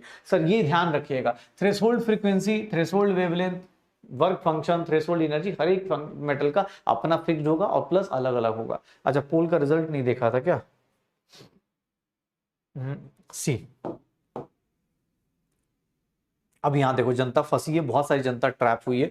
38% ये देखो, ये दोनों जनता ट्रैप हुई है, ये दोनों क्राउड जो है वो ट्रैप हुआ है। कुछ ही लोग थे जिन्होंने वैल्यूज पुट करके आंसर निकाला है, बहुत बढ़िया। देखो इसी को बोलते हैं ना 18% जो है वो रियल कंपटीशन है। 18% जो जनता थी ना वो रियल कंपटीशन है, वही मतलब होता है ना स्ट्रिक्टली फॉलो कर रही है, लगातार फॉलो कर रही है कि हाँ भाई ये चीजें कंप्लीट किया जाए। बेटा चैप्टर अगर तुम्हें लगता है खत्म हो चुका है, बस न्यूमेरिकल्स करा रहा हो, इसके बाद क्वेश्चन ही कराऊंगा। अगर तुझे लगता है कि तुझे नहीं पढ़ना, जा सकता है, कोई दिक्कत नहीं। ट्राई करने के बाद भी आंसर गलत आता है तो इसका मतलब यह है कि घर पे थोड़ा सा और ट्राई करेंगे, आज नहीं तो कल आएगा, रिजल्ट तो होगा, श्योर हो, ठीक है। बहुत सा अपने रिजल्ट तो आएगा ना, ये आज नहीं तो कल आएगा भाई, क्या दिक्कत है। कभी कभी पहले दिन ही थोड़ी ना सब कोई ओलंपिक चैंपियन बन जाता है। सबने इसका नाम तो सुना होगा ना। एक काम करना, जाके उसेन बोल्ट का नाम सबने सुना होगा, उसेन बोल्ट का नाम सबने सुना होगा कि भाई ये इतने तेज दौड़ता है, सबसे फास्टेस्ट मैन ऑन अर्थ है, सबसे तेज दौड़ने वाला इंसान है। लेकिन उसका पहला पहला ओलंपिक देखना, जब पहली बार ओलंपिक में गया था, वहां जाके पैर दौड़ ही नहीं पाया, पैर ही बीच में वो हो गया, ठीक है। पहले ओलंपिक में रोना पड़ा इस बंदे को, इस बंदे को पहले ओलंपिक में रो दिया था, ये पहले ओलंपिक में रोना पड़ गया था इसको, ठीक है ना। तो भाई उसके बाद लगातार इतने ओलंपिक जीत चुका है ये बंदा, ठीक है ना। ये सब लोग ऐसे हैं जो पहले ओलंपिक में भाई नहीं कर पाया अच्छा, लेकिन इसका मतलब ये नहीं छोड़ दिया। ऑब्वियसली सब चीज पहले अटेम्प्ट में थोड़ी ना अच्छी हो जाएगी भाई। उसेन बोल्ट हो गया, किसी बंदे को, मिल्खा सिंह हो गया, किसी बंदे को फॉलो करते हो आप, देखो फर्स्ट अटेम्प्ट में नहीं होता आपका, ठीक है। यहाँ विराट कोहली 16 अटेम्प्ट में नहीं कर पा रहा आईपीएल क्लियर, और तुम लोग पहले अटेम्प्ट में ही कर रहे हो, ठीक है। फास्टेस्ट रनर धोनी, हाँ ठीक है भाई, ओके। चलो भाई स्टार्ट करें। अब देखो अगला क्वेश्चन देखते हैं, अपने पास एक चीज और देखते हैं, उसके बाद फोटो इलेक्ट्रिक इफेक्ट खत्म करेंगे, फिर क्वेश्चंस पे आएंगे। फोटो इलेक्ट्रिक इफेक्ट में बात की जाए, फोटो इलेक्ट्रिक इफेक्ट, ये क्वेश्चन का आंसर बताओ, इस क्वेश्चन का आंसर बताओ क्या होगा। Photo electric effect, the number of photo electrons emitted is proportional to, किसके प्रोपोर्शनल होगा। फोटो इलेक्ट्रिक इफेक्ट में नंबर ऑफ फोटो इलेक्ट्रॉन्स किसके प्रोपोर्शनल होता है, ठीक है।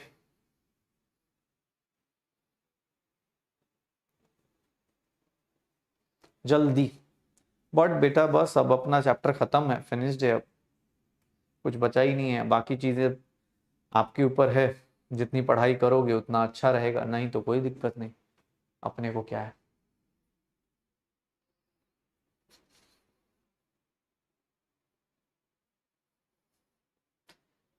हाँ नहीं, Virat Kohli is an emotion, ठीक है। नहीं अच्छा बंदा है यार विराट कोहली भी, लेकिन बस वही है ना कि सोचो उसकी हालत, सोचो तुम लोग यहाँ 2 क्वेश्चन नहीं होता उसके बाद छोड़ देते हो, डीपी कौन अटेम्प्ट करेगा, उसकी हालत सोचो। अभी डीपी का सारा डिस्कशन अपलोड हो गया बेटा, आज का भी वीडियो, आज का भी डीपी की डिस्कशन अपलोड हो जाएगा आपकी क्लास के बाद। भैया ट्राई करना, डीपीपी देखा जाए, क्वेश्चंस किए जाए, ट्राई कीजिए, ठीक है।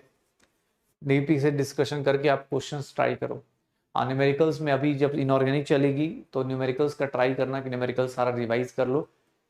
हाँ मिलेंगे हम लोग जब न्यूमेरिकल्स फिर से, हाँ हाँ टेंशन मत लो भाई।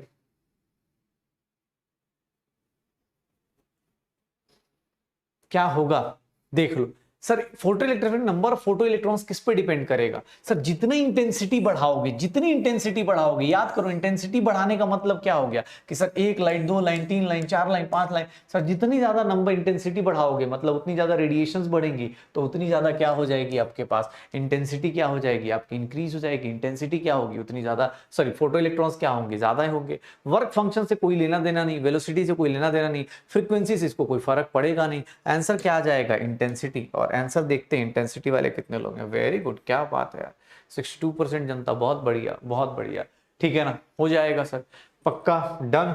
तो चल भाई कोशिश करते हैं। अब आते हैं थोड़े क्वेश्चन प्रैक्टिस पे। चैप्टर अपना फिनिश हो चुका है, चैप्टर में फोटो इलेक्ट्रिक इफेक्ट बचा हुआ था तो वही करा के अब थोड़े से क्वेश्चंस फटाफट कर लेते हैं, क्वेश्चंस कर लेते हैं, क्योंकि क्वेश्चंस जो आएंगे ना वो अच्छे अच्छे क्वेश्चंस होंगे, ठीक है ना। अब ये क्वेश्चंस करोगे तभी चीजें रिवाइज होंगी ना। अब जो कोई सोचेगा कि हाँ भाई क्वेश्चंस ना करूं, मैं क्वेश्चंस ना करूं, तो भाई उसका तो कुछ नहीं कर सकते। लेकिन हाँ अब जैसे ये क्वेश्चन है, ध्यान से देखना, अब ये क्वेश्चन है, पढ़ना और पोल पे अटेम्प्ट करके देखो। मैं तुम्हें 60 सेकंड का टाइम देता हूं, इस क्वेश्चन को पढ़ो और पोल पे अटेम्प्ट करके देखो which one is the wrong statement. कौन रॉन्ग स्टेटमेंट है, जल्दी, रॉन्ग स्टेटमेंट क्या होगा।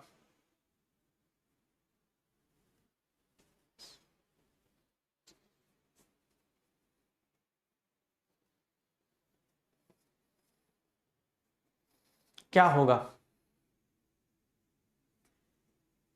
कौन सा स्टेटमेंट गलत है, कौन सा स्टेटमेंट गलत है। ये तो सही दिख रहा है, mz स्क्वायर dz स्क्वायर की value total orbital angular momentum of S orbital हमेशा जीरो होता है। क्यों? क्योंकि सर एल की वैल्यू जीरो हो जाती है।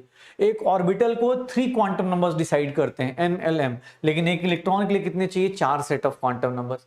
लेकिन ये क्या है, नाइट्रोजन में 7 है, 1 2, ये क्या है भाई? पेयरिंग ऐसे थोड़ी ना करते। आप इलेक्ट्रॉन्स फिल करते हो 1 2 3, तो सबसे ज्यादा खतरनाक कौन सा है? रॉन्ग स्टेटमेंट कौन सा हो गया? यही तो हो गया। रॉन्ग स्टेटमेंट कौन सा हो गया? ए ही हो गया। रॉन्ग स्टेटमेंट कौन सा हो गया? ए ही हो गया। तो भाई करो अपने पास, ए अपने पास रॉन्ग हो गया। क्या बात है यार, 67% जनता खुश है। चल अगला क्वेश्चन करके देखो, अगला क्वेश्चन करके देखो, अगला क्वेश्चन करके देखना। अगला क्वेश्चन में भी अपने पास टाइम दे दिया 60 सेकंड का। अगले क्वेश्चन को ही पढ़ के देखो। अगेन रॉन्ग स्टेटमेंट पूछा जा रहा है। कौन सा रॉन्ग स्टेटमेंट है? अनसर्टेनिटी प्रिंसिपल, याद करो अनसर्टेनिटी प्रिंसिपल किससे ज्यादा होगा?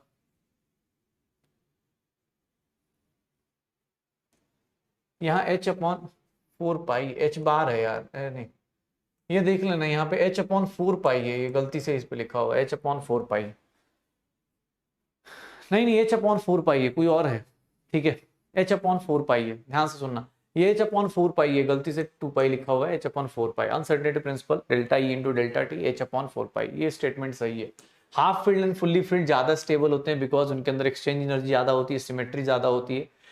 ये देखो de Broglie wavelength lambda upon m1, ये भी सही है। ये क्वेश्चन क्या बोल रहा है? हाइड्रोजन के एटम में, एक बात बताना, हाइड्रोजन लाइक एटम्स में कौन सा लॉ लगता है? कौन सा मॉडल वैलिड होता है? Bohr's model.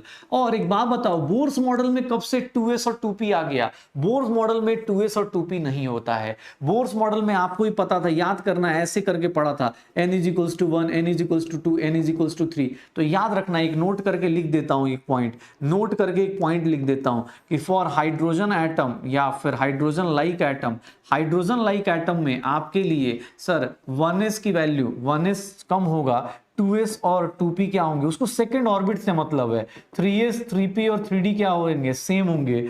4s = 4p = 4d = ये सर आप ये सब चीजें कब पढ़ा था आपने? बोर्स मॉडल में थोड़ी ना पढ़ा था सर। हाइड्रोजन एटम में क्या होता है? बोर्स मॉडल वैलिड होता है। लेकिन हाँ, अगर इलेक्ट्रॉन्स आपके किससे ज्यादा हैं, ग्रेटर देन 1 है, उस केस में 1s, फिर क्या आता है 2s, फिर क्या आता है 2p, फिर क्या आता है 3s, फिर क्या आता है 3p, फिर क्या आता है 4s, फिर क्या आता है 3d, फिर क्या आता है 4p। ये सब चीजें तब वैलिड होती है। याद रखना, जहां हाइड्रोजन लाइक एटम है, जहां हाइड्रोजन लाइक एटम है, वहां पे बोर्स मॉडल वैलिड था, वहां पे क्वांटम मैकेनिकल मॉडल मत वैलिड कर देना।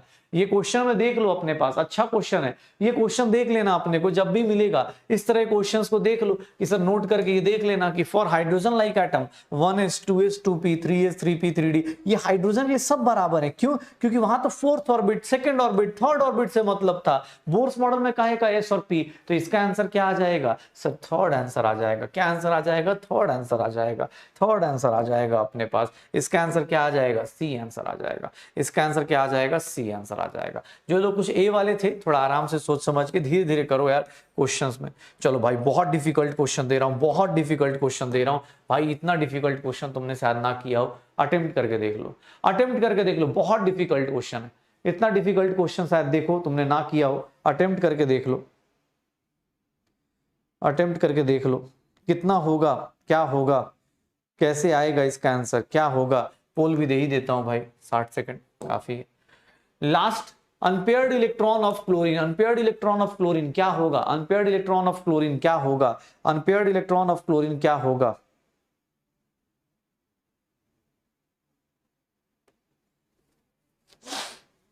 क्या होगा अनपेयर्ड इलेक्ट्रॉन? सर क्लोरीन का कितना होता है electronic configuration? 1s2 2s2 2p6 3s2 और ये क्या हो गया? 3p5 हो गया।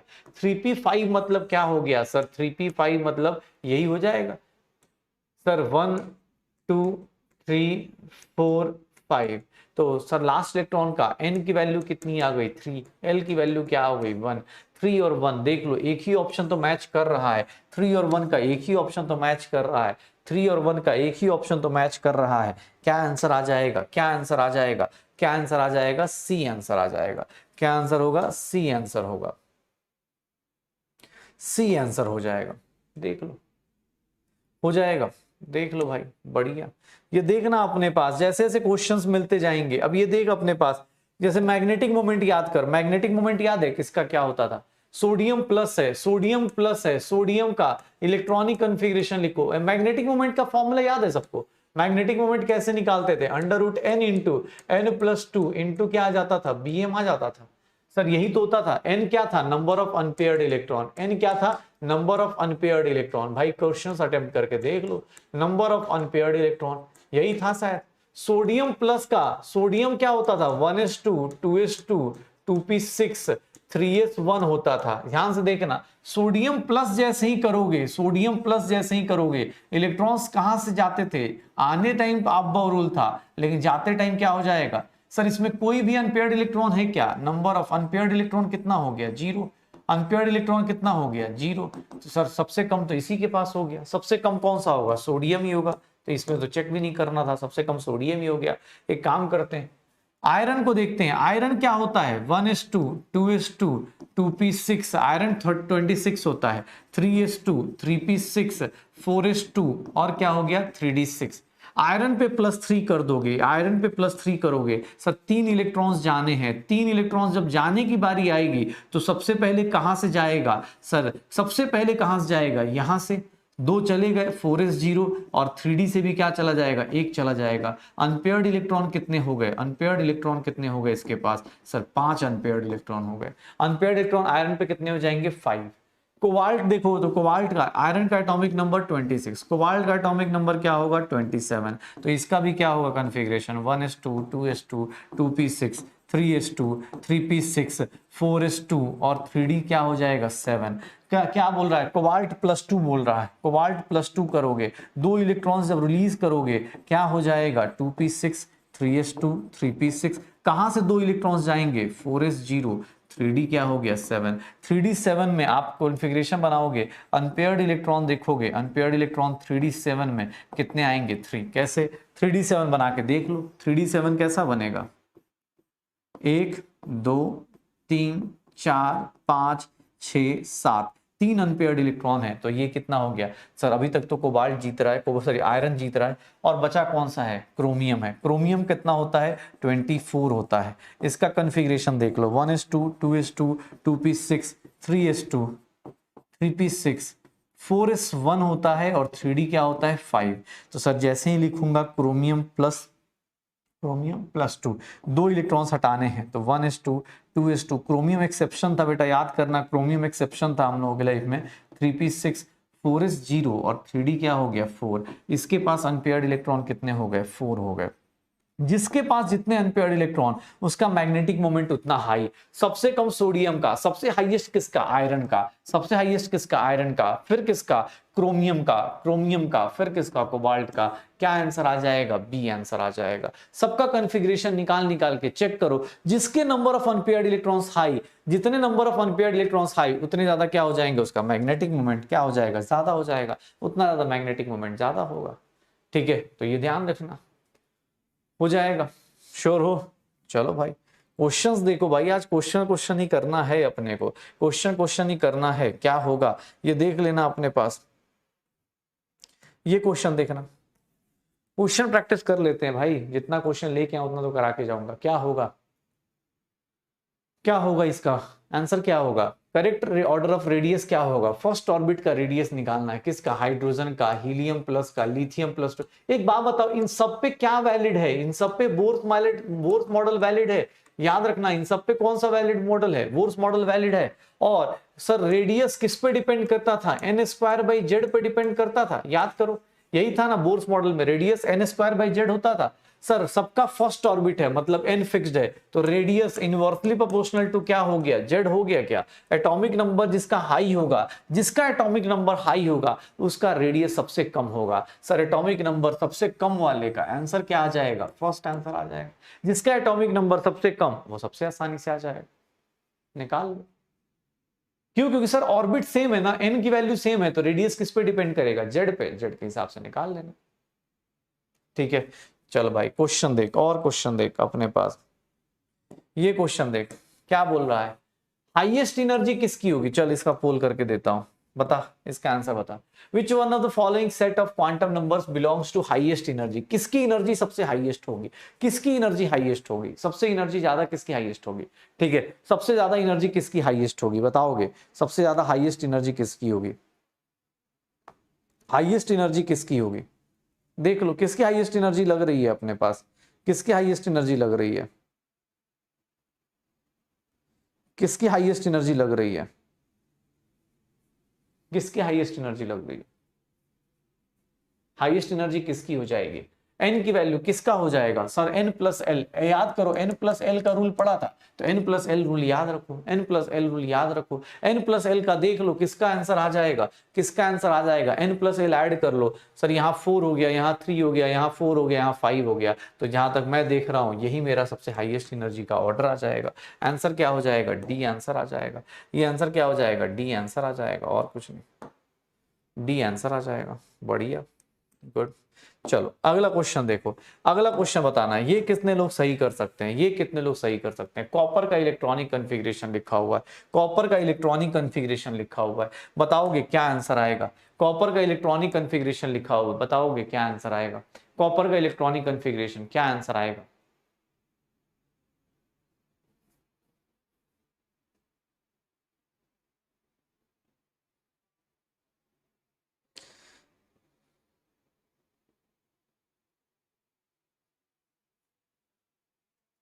जल्दी क्या होगा, कॉपर का इलेक्ट्रॉनिक कॉन्फ़िगरेशन बोला जा रहा है तो क्या होगा अपने पास, ठीक है, क्या होगा कॉन्फ़िगरेशन, कॉपर के केस में भी 29 है तो इसमें भी आपको क्या करना पड़ेगा, 4s2 और 3d9, ये नहीं हो सकता, 4s2 3d9 नहीं होगा, क्यों, क्योंकि आपको भी पता है एक इलेक्ट्रॉन के जंप करने से अगर आपकी स्टेबिलिटी आती है तो आपका आंसर क्या आ जाएगा, इस केस में आंसर कितना आ जाएगा सर, ये आ जाएगा 4s2 4s1, 3d क्या आ जाएगा 10 आ जाएगा, 3d क्या हो जाएगा 10 हो जाएगा, ठीक है ना, तो अपने पास क्या आंसर आ जाएगा, बी आंसर आ जाएगा, इसका आंसर क्या आ जाएगा, बी आंसर आ जाएगा। चलो भाई जनता पढ़ के आइए, हो जाएगा। चलो अब छोटे छोटे क्वेश्चंस हैं, ये सारे छोटे छोटे क्वेश्चंस निकाल दो, ये देख लो, याद करो psi n comma l comma m लिखते थे, याद करो, करो क्वेश्चन अटेम्प्ट करो, क्या दिया हुआ है, साई 410 लिखा जा रहा है, साई क्या लिखा जा रहा है 410 लिखा जा रहा है, साई क्या लिखा जा रहा है 410 लिखा जा रहा है, तो इसको अटेम्प्ट करके देख लो, इसको अटेम्प्ट करके देख लो क्या होगा इस क्वेश्चन का आंसर, साई 410 दिया हुआ है तो इसका मतलब क्या होगा, 410 का आंसर क्या होगा, जल्दी बताओ कितना आ जाएगा, क्या होगा 410, मतलब n की वैल्यू क्या आ गई 4 आ गई, l की वैल्यू क्या आ गई 1 आ गई, m की वैल्यू क्या आ गई 0, देखना 4 1 किसका आंसर आ रहा है, किसका आंसर होगा 4, n की वैल्यू 4, l की वैल्यू 1, कौन सा आंसर आ जाएगा, किस टाइप का आंसर आएगा, क्या आंसर आएगा,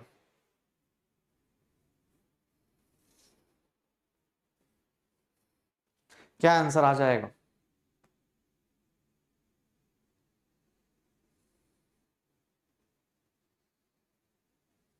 जल्दी क्या आंसर आएगा,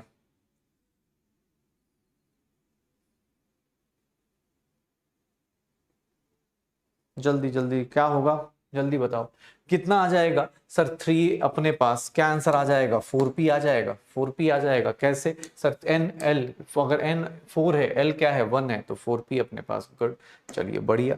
चलो अब अपने पास अगला क्वेश्चन देखना, अगला क्वेश्चन देखना क्या होगा, इस क्वेश्चन का आंसर बताओ, इस क्वेश्चन का आंसर बताओ क्या होगा, इस क्वेश्चन का आंसर बताओ क्या होगा, इस क्वेश्चन का आंसर बताओ क्या होगा, n की वैल्यू 5 है, l की वैल्यू क्या है 3 है, n की वैल्यू 5, l की वैल्यू 3, मतलब 5f है अपने पास, 5f में कितने इलेक्ट्रॉन्स आ सकते हैं, 5f में कितने इलेक्ट्रॉन्स आ सकते हैं, 5f में कितने इलेक्ट्रॉन्स आ सकते हैं, 5f में कितने इलेक्ट्रॉन्स आ सकते हैं, पोल नहीं आ रहा छोड़ दो, तुम बस क्वेश्चन देखो अपने पास, हाँ बेटा फॉर्मूला शीट दे दूंगा कल, नहीं मतलब मंडे को आपको ऐप में अपलोड हो जाएगा, कल मैं देखता हूँ टेलीग्राम पे हो गया तो मैं टेलीग्राम पे कर दूंगा, भाई मुझे भी लिखने का टाइम थोड़ा सा तो दोगे, हाथ से लिखना पड़ता है भाई, मेहनत लगती है यार, ठीक है, क्या होगा अपने पास, ऐसे ही बहुत सारा मेरा खुद का बहुत बड़ा बैकलॉग हो गया इंस्टाग्राम पे मैसेज का, ठीक है, n की वैल्यू 5, l की वैल्यू 3, क्या आ जाएगा? f में कितना हो जाएगा? 14 हो जाएगा। f में कितने इलेक्ट्रॉन्स आते हैं? 14। तो आंसर क्या आ जाएगा? b। क्या आ जाएगा आंसर? b आ जाएगा। 14 इलेक्ट्रॉन्स आएंगे। गुड, परसेंटेज धीरे धीरे बढ़ रहा है, परसेंटेज धीरे धीरे बढ़ रहा है। चल भाई, ये क्वेश्चन का आंसर बता, इस क्वेश्चन का आंसर बता। Orbital angular momentum of electron in 2s of 2s in 2s orbital.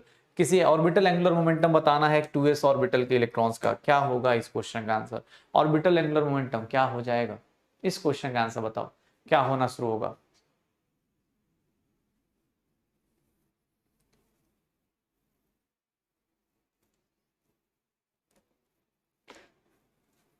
जल्दी।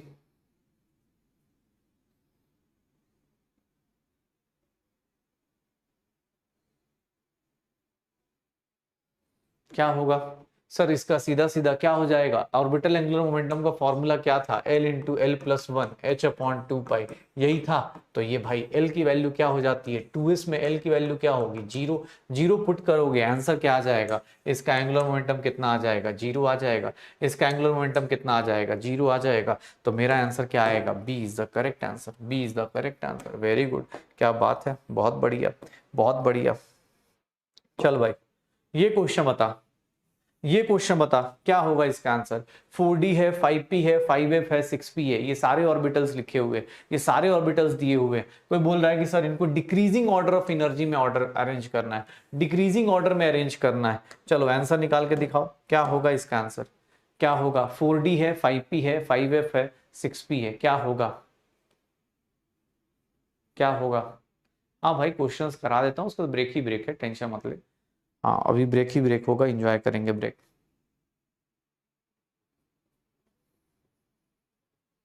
क्या होगा सर? 4d का मतलब क्या हो गया? 4d का मतलब n की वैल्यू 4, l की वैल्यू 2। सर यहाँ पे 4d n plus l 6। 5p का मतलब क्या हो गया? n की वैल्यू 5, l की वैल्यू 1, इसके भी आंसर क्या आ गया? 6। 5f का मतलब क्या हो गया? n की वैल्यू 5, l की वैल्यू 3, इसमें क्या आ जाएगा सर? इसकी वैल्यू 8 आ जाएगी। और 6p की बात करें तो n की वैल्यू क्या हो जाएगी? 6p की बात करें तो 6p क्या हो गया? n की वैल्यू 6, l की वैल्यू 1, तो ये कितना हो गया? 7 हो गया। सबसे ज्यादा कौन सा हो गया? 5f हो गया। फिर क्या आ गया? 6p, 5f, फिर इसके बाद 6p। 4d और 5p में देख लो, 4d और 5p का सेम है, तो n की वैल्यू जिसकी हाई, उसी की वैल्यू क्या होगी? हाई। आंसर क्या आ जाएगा? डी आंसर आ जाएगा। आंसर क्या आ जाएगा? डी आ जाएगा। निकाल के देख लो, n प्लस l की वैल्यू निकाल के चेक कर लो, और कुछ नहीं। ठीक है, डी अपने पास ये ला जाएगा। तो अब ये सब छोटे छोटे क्वेश्चंस हैं, जितना आप करोगे उतने ज्यादा आपके पास आते रहेंगे। अदरवाइज आपको भी पता है, आप जितना प्रैक्टिस करेंगे उतने ही ज्यादा क्वेश्चंस मिलेंगे। चलो भाई, ये क्वेश्चन स्पेक्ट्रल लाइंस का बताओ, कितने लोगों को याद है? कितने लोगों को याद है ये स्पेक्ट्रल लाइंस का ये वाला क्वेश्चन? कितने लोग कर सकते हैं? Which are the following, which are the following, ठीक है, कौन सा है, कौन सा सीरीज है जिसमें विजिबल रीजन में कौन सा आता है? लाइमन में, बामर में, पास्चन में, ब्रैकेट में, कौन सा आता है विजिबल रीजन में? इस क्वेश्चन का आंसर क्या आएगा? इस क्वेश्चन का आंसर क्या आएगा?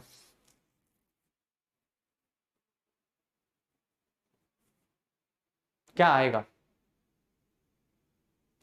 कौन से में होगा? लाइमन में, बामर में? लाइमन में क्या होता था? अल्ट्रा वायलेट रीजन होता था, यूवी था। ये सब में क्या होता था? आईआर, इंफ्रारेड होता था। यही तो था जिसमें क्या था? विजिबल था। तो मेरा आंसर क्या आ जाएगा? ए आंसर आ जाएगा। मेरा आंसर क्या आ जाएगा? ए आंसर आ जाएगा क्या? ए आंसर आ जाएगा क्या? तो ए आंसर निकाल लो अपने पास। बामर सीरीज अपने पास सबसे सिंपल सा, तो बामर सीरीज आ जाएगी। बामर सीरीज के क्वेश्चंस आ जाएंगे। चलो अब देख लो अपने पास, दो इलेक्ट्रॉन्स अगर एक ही ऑर्बिटल में है, दो electrons occupying the same orbitals are distinguished by, इनको अगर सेम ऑर्बिटल्स में है तो कैसे डिस्टिंग्विश करेंगे? सेम ऑर्बिटल्स में तो डिस्टिंक्शन कैसे करेंगे? कैसे आएगा? कोई दिक्कत नहीं भाई, पोल का टेंशन छोड़, तू अपना बस क्वेश्चन अटेम्प्ट करके देख ले, क्वेश्चन अटेम्प्ट करके देख ले भाई। पोल अपने पास करा देता हूं, लेकिन पोल के बाद, पोल के लिए ज्यादा टाइम मत लो। Two electrons occupying the same orbital, एक ही कमरे के अंदर है, एक ही कमरे के अंदर है कि n की वैल्यू मान लो इसे 4s है, तो सर इसमें दो इलेक्ट्रॉन्स हैं तो n की वैल्यू 4 हो गई, इसके लिए l की वैल्यू 0, m की वैल्यू भी 0। सर इसको कौन, इस इलेक्ट्रॉन को और इस इलेक्ट्रॉन को कौन डिफरेंशिएट करेगा? सर इसके लिए n सेम है, l सेम है, m सेम है, डिफरेंशिएट कौन करेगा? डिफरेंशिएट कौन करेगा इनको? अगर अलग अलग चेक करना है तो डिफरेंशिएट कौन करेगा? निकाल लो अपने पास, क्या आ जाएगा? क्या आ जाएगा? डिफरेंशिएशन कौन करेगा देख लो अपने पास क्या आएगा, स्पिन क्वांटम नंबर, यही डिफरेंशिएट करेगा। डिफरेंशिएट करने के लिए कौन सा मिलेगा, स्पिन क्वांटम नंबर अपने को मिलने वाला है। डिफरेंशिएट करने के लिए क्या मिलेगा, स्पिन क्वांटम नंबर मिलने वाला है। चलो एक लास्ट क्वेश्चन करो फिर खत्म करते हैं। लास्ट क्वेश्चन करो, क्या होगा, क्या होगा इसका लास्ट क्वेश्चन, लास्ट क्वेश्चन करो फिर फिनिश करते हैं। क्या होगा, n की वैल्यू 3 है, l की वैल्यू 1 है, n की वैल्यू 3 है, l की वैल्यू 1 है, n की वैल्यू 3, l की वैल्यू 1। तो याद रखना अपने पास क्या हो गया 3p, और 3p के अंदर क्या होते हैं, कितने ऑर्बिटल्स होते हैं, 3 ऑर्बिटल्स होते हैं। कितने मैक्सिमम इलेक्ट्रॉन्स हो सकते हैं, सर याद रखिएगा कितने मैक्सिमम इलेक्ट्रॉन्स होंगे अपने पास, कितने हो जाएंगे, कितने हो जाएंगे, how many electrons can fit in the orbital for n की वैल्यू 3, l की वैल्यू 1, n की वैल्यू 3, l की वैल्यू, ये सारे ऑर्बिटल्स के लिए, सारे ऑर्बिटल्स के लिए n की वैल्यू 3 है, l की वैल्यू 1 है, तो सारे ऑर्बिटल्स में कितने इलेक्ट्रॉन्स फिट हो सकते हैं, कितने हो सकते हैं, 6 हो सकते हैं।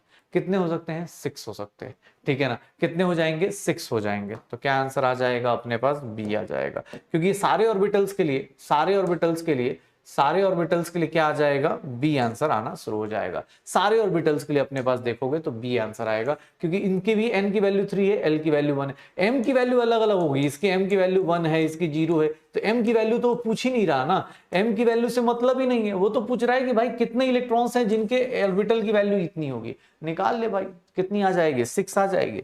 तो भैया चलो इतना ही है आज के लिए। होमवर्क में तो ये है कि भाई कंप्लीट हो गया है चैप्टर, मॉड्यूल कंप्लीट करो, कंप्लीट चैप्टर आपके पास, कंप्लीट चैप्टर आप क्वेश्चंस करते रहो, कंप्लीट चैप्टर अपने पास, डीपीपी सारे अटेम्प्ट कर सकते हो, री अटेम्प्ट कर सकते हो, एनसीईआरटी पढ़ सकते हो, एनसीईआरटी जाके पढ़ सकते हो, मॉड्यूल के सारे क्वेश्चंस अटेम्प्ट कर सकते हो आप। मॉड्यूल के अपने पास मॉड्यूल होमवर्क में ऑल लेवल के questions, all exercises, all questions आप अटेम्प्ट कर सकते हो।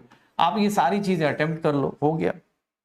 तो अब अपनी कहानी एटॉमिक स्ट्रक्चर की यहीं पे फिनिश करते हैं। अब अपनी कहानी एटॉमिक स्ट्रक्चर की यहीं फिनिश करते हैं। नेक्स्ट वीक में केमिस्ट्री का नया चैप्टर स्टार्ट होगा।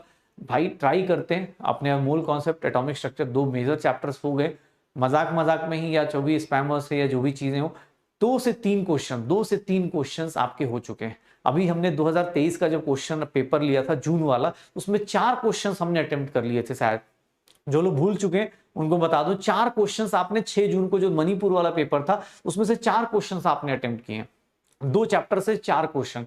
वो आज नहीं आएंगे, आज हमें लगता है कि अरे टीचर बस ऐसे ही बता रहे, लेकिन हाँ जब बाद में पता चलेगा बेटा कि कौन सा चीज क्या कब इंपॉर्टेंट होती है।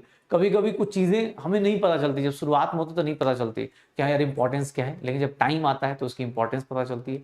ट्राई करना सब लोग, कोशिश यही करना कि यार अपनी तरीके से बेहतरीन कर पाओ, ठीक है। बाकी अगले वीक में जो चैप्टर स्टार्ट होगा उसको एंजॉय करो, बट हाँ वो चैप्टर अगर इनऑर्गेनिक शुरू होगा तो इनऑर्गेनिक में जो चैप्टर होगा वो एटॉमिक स्ट्रक्चर के ऊपर ही कहानी लास्ट वाली ही होगी, ठीक है। तो चीजें स्टार्ट करते हैं अपने पास। आई होप हम सब लोग मिलेंगे जब स्टेट्स ऑफ मैटर फिर से एक चैप्टर आएगा, states of matter, thermodynamics, equilibrium और फिर रिडॉक्स रिएक्शन।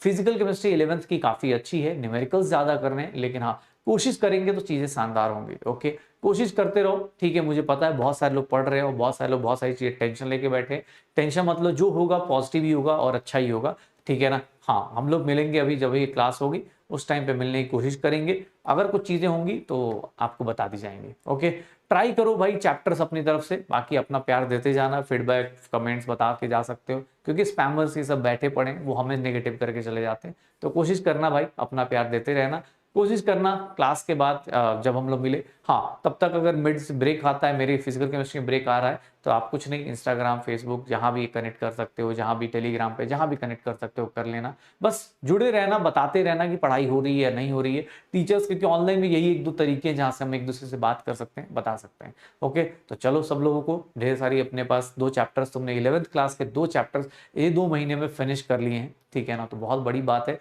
4 क्वेश्चन, 3 से 4 क्वेश्चन आपने कर लिए, अच्छा है। बस ऐसे ही लगे रहिए, मजा लेते रहिए, पढ़ाई करते रहिए, इस प्रोसेस को एंजॉय कीजिए, सोचिए मत। डीबीपी देखिए, डीबीपी का सॉल्यूशन आ चुका है, उसको देखिए कि ऐसे ऐसे क्वेश्चंस किए जाते हैं, ठीक है ना। सब लोग मिलते हैं अगली क्लास में, तब तक के लिए okay bye bye, good night.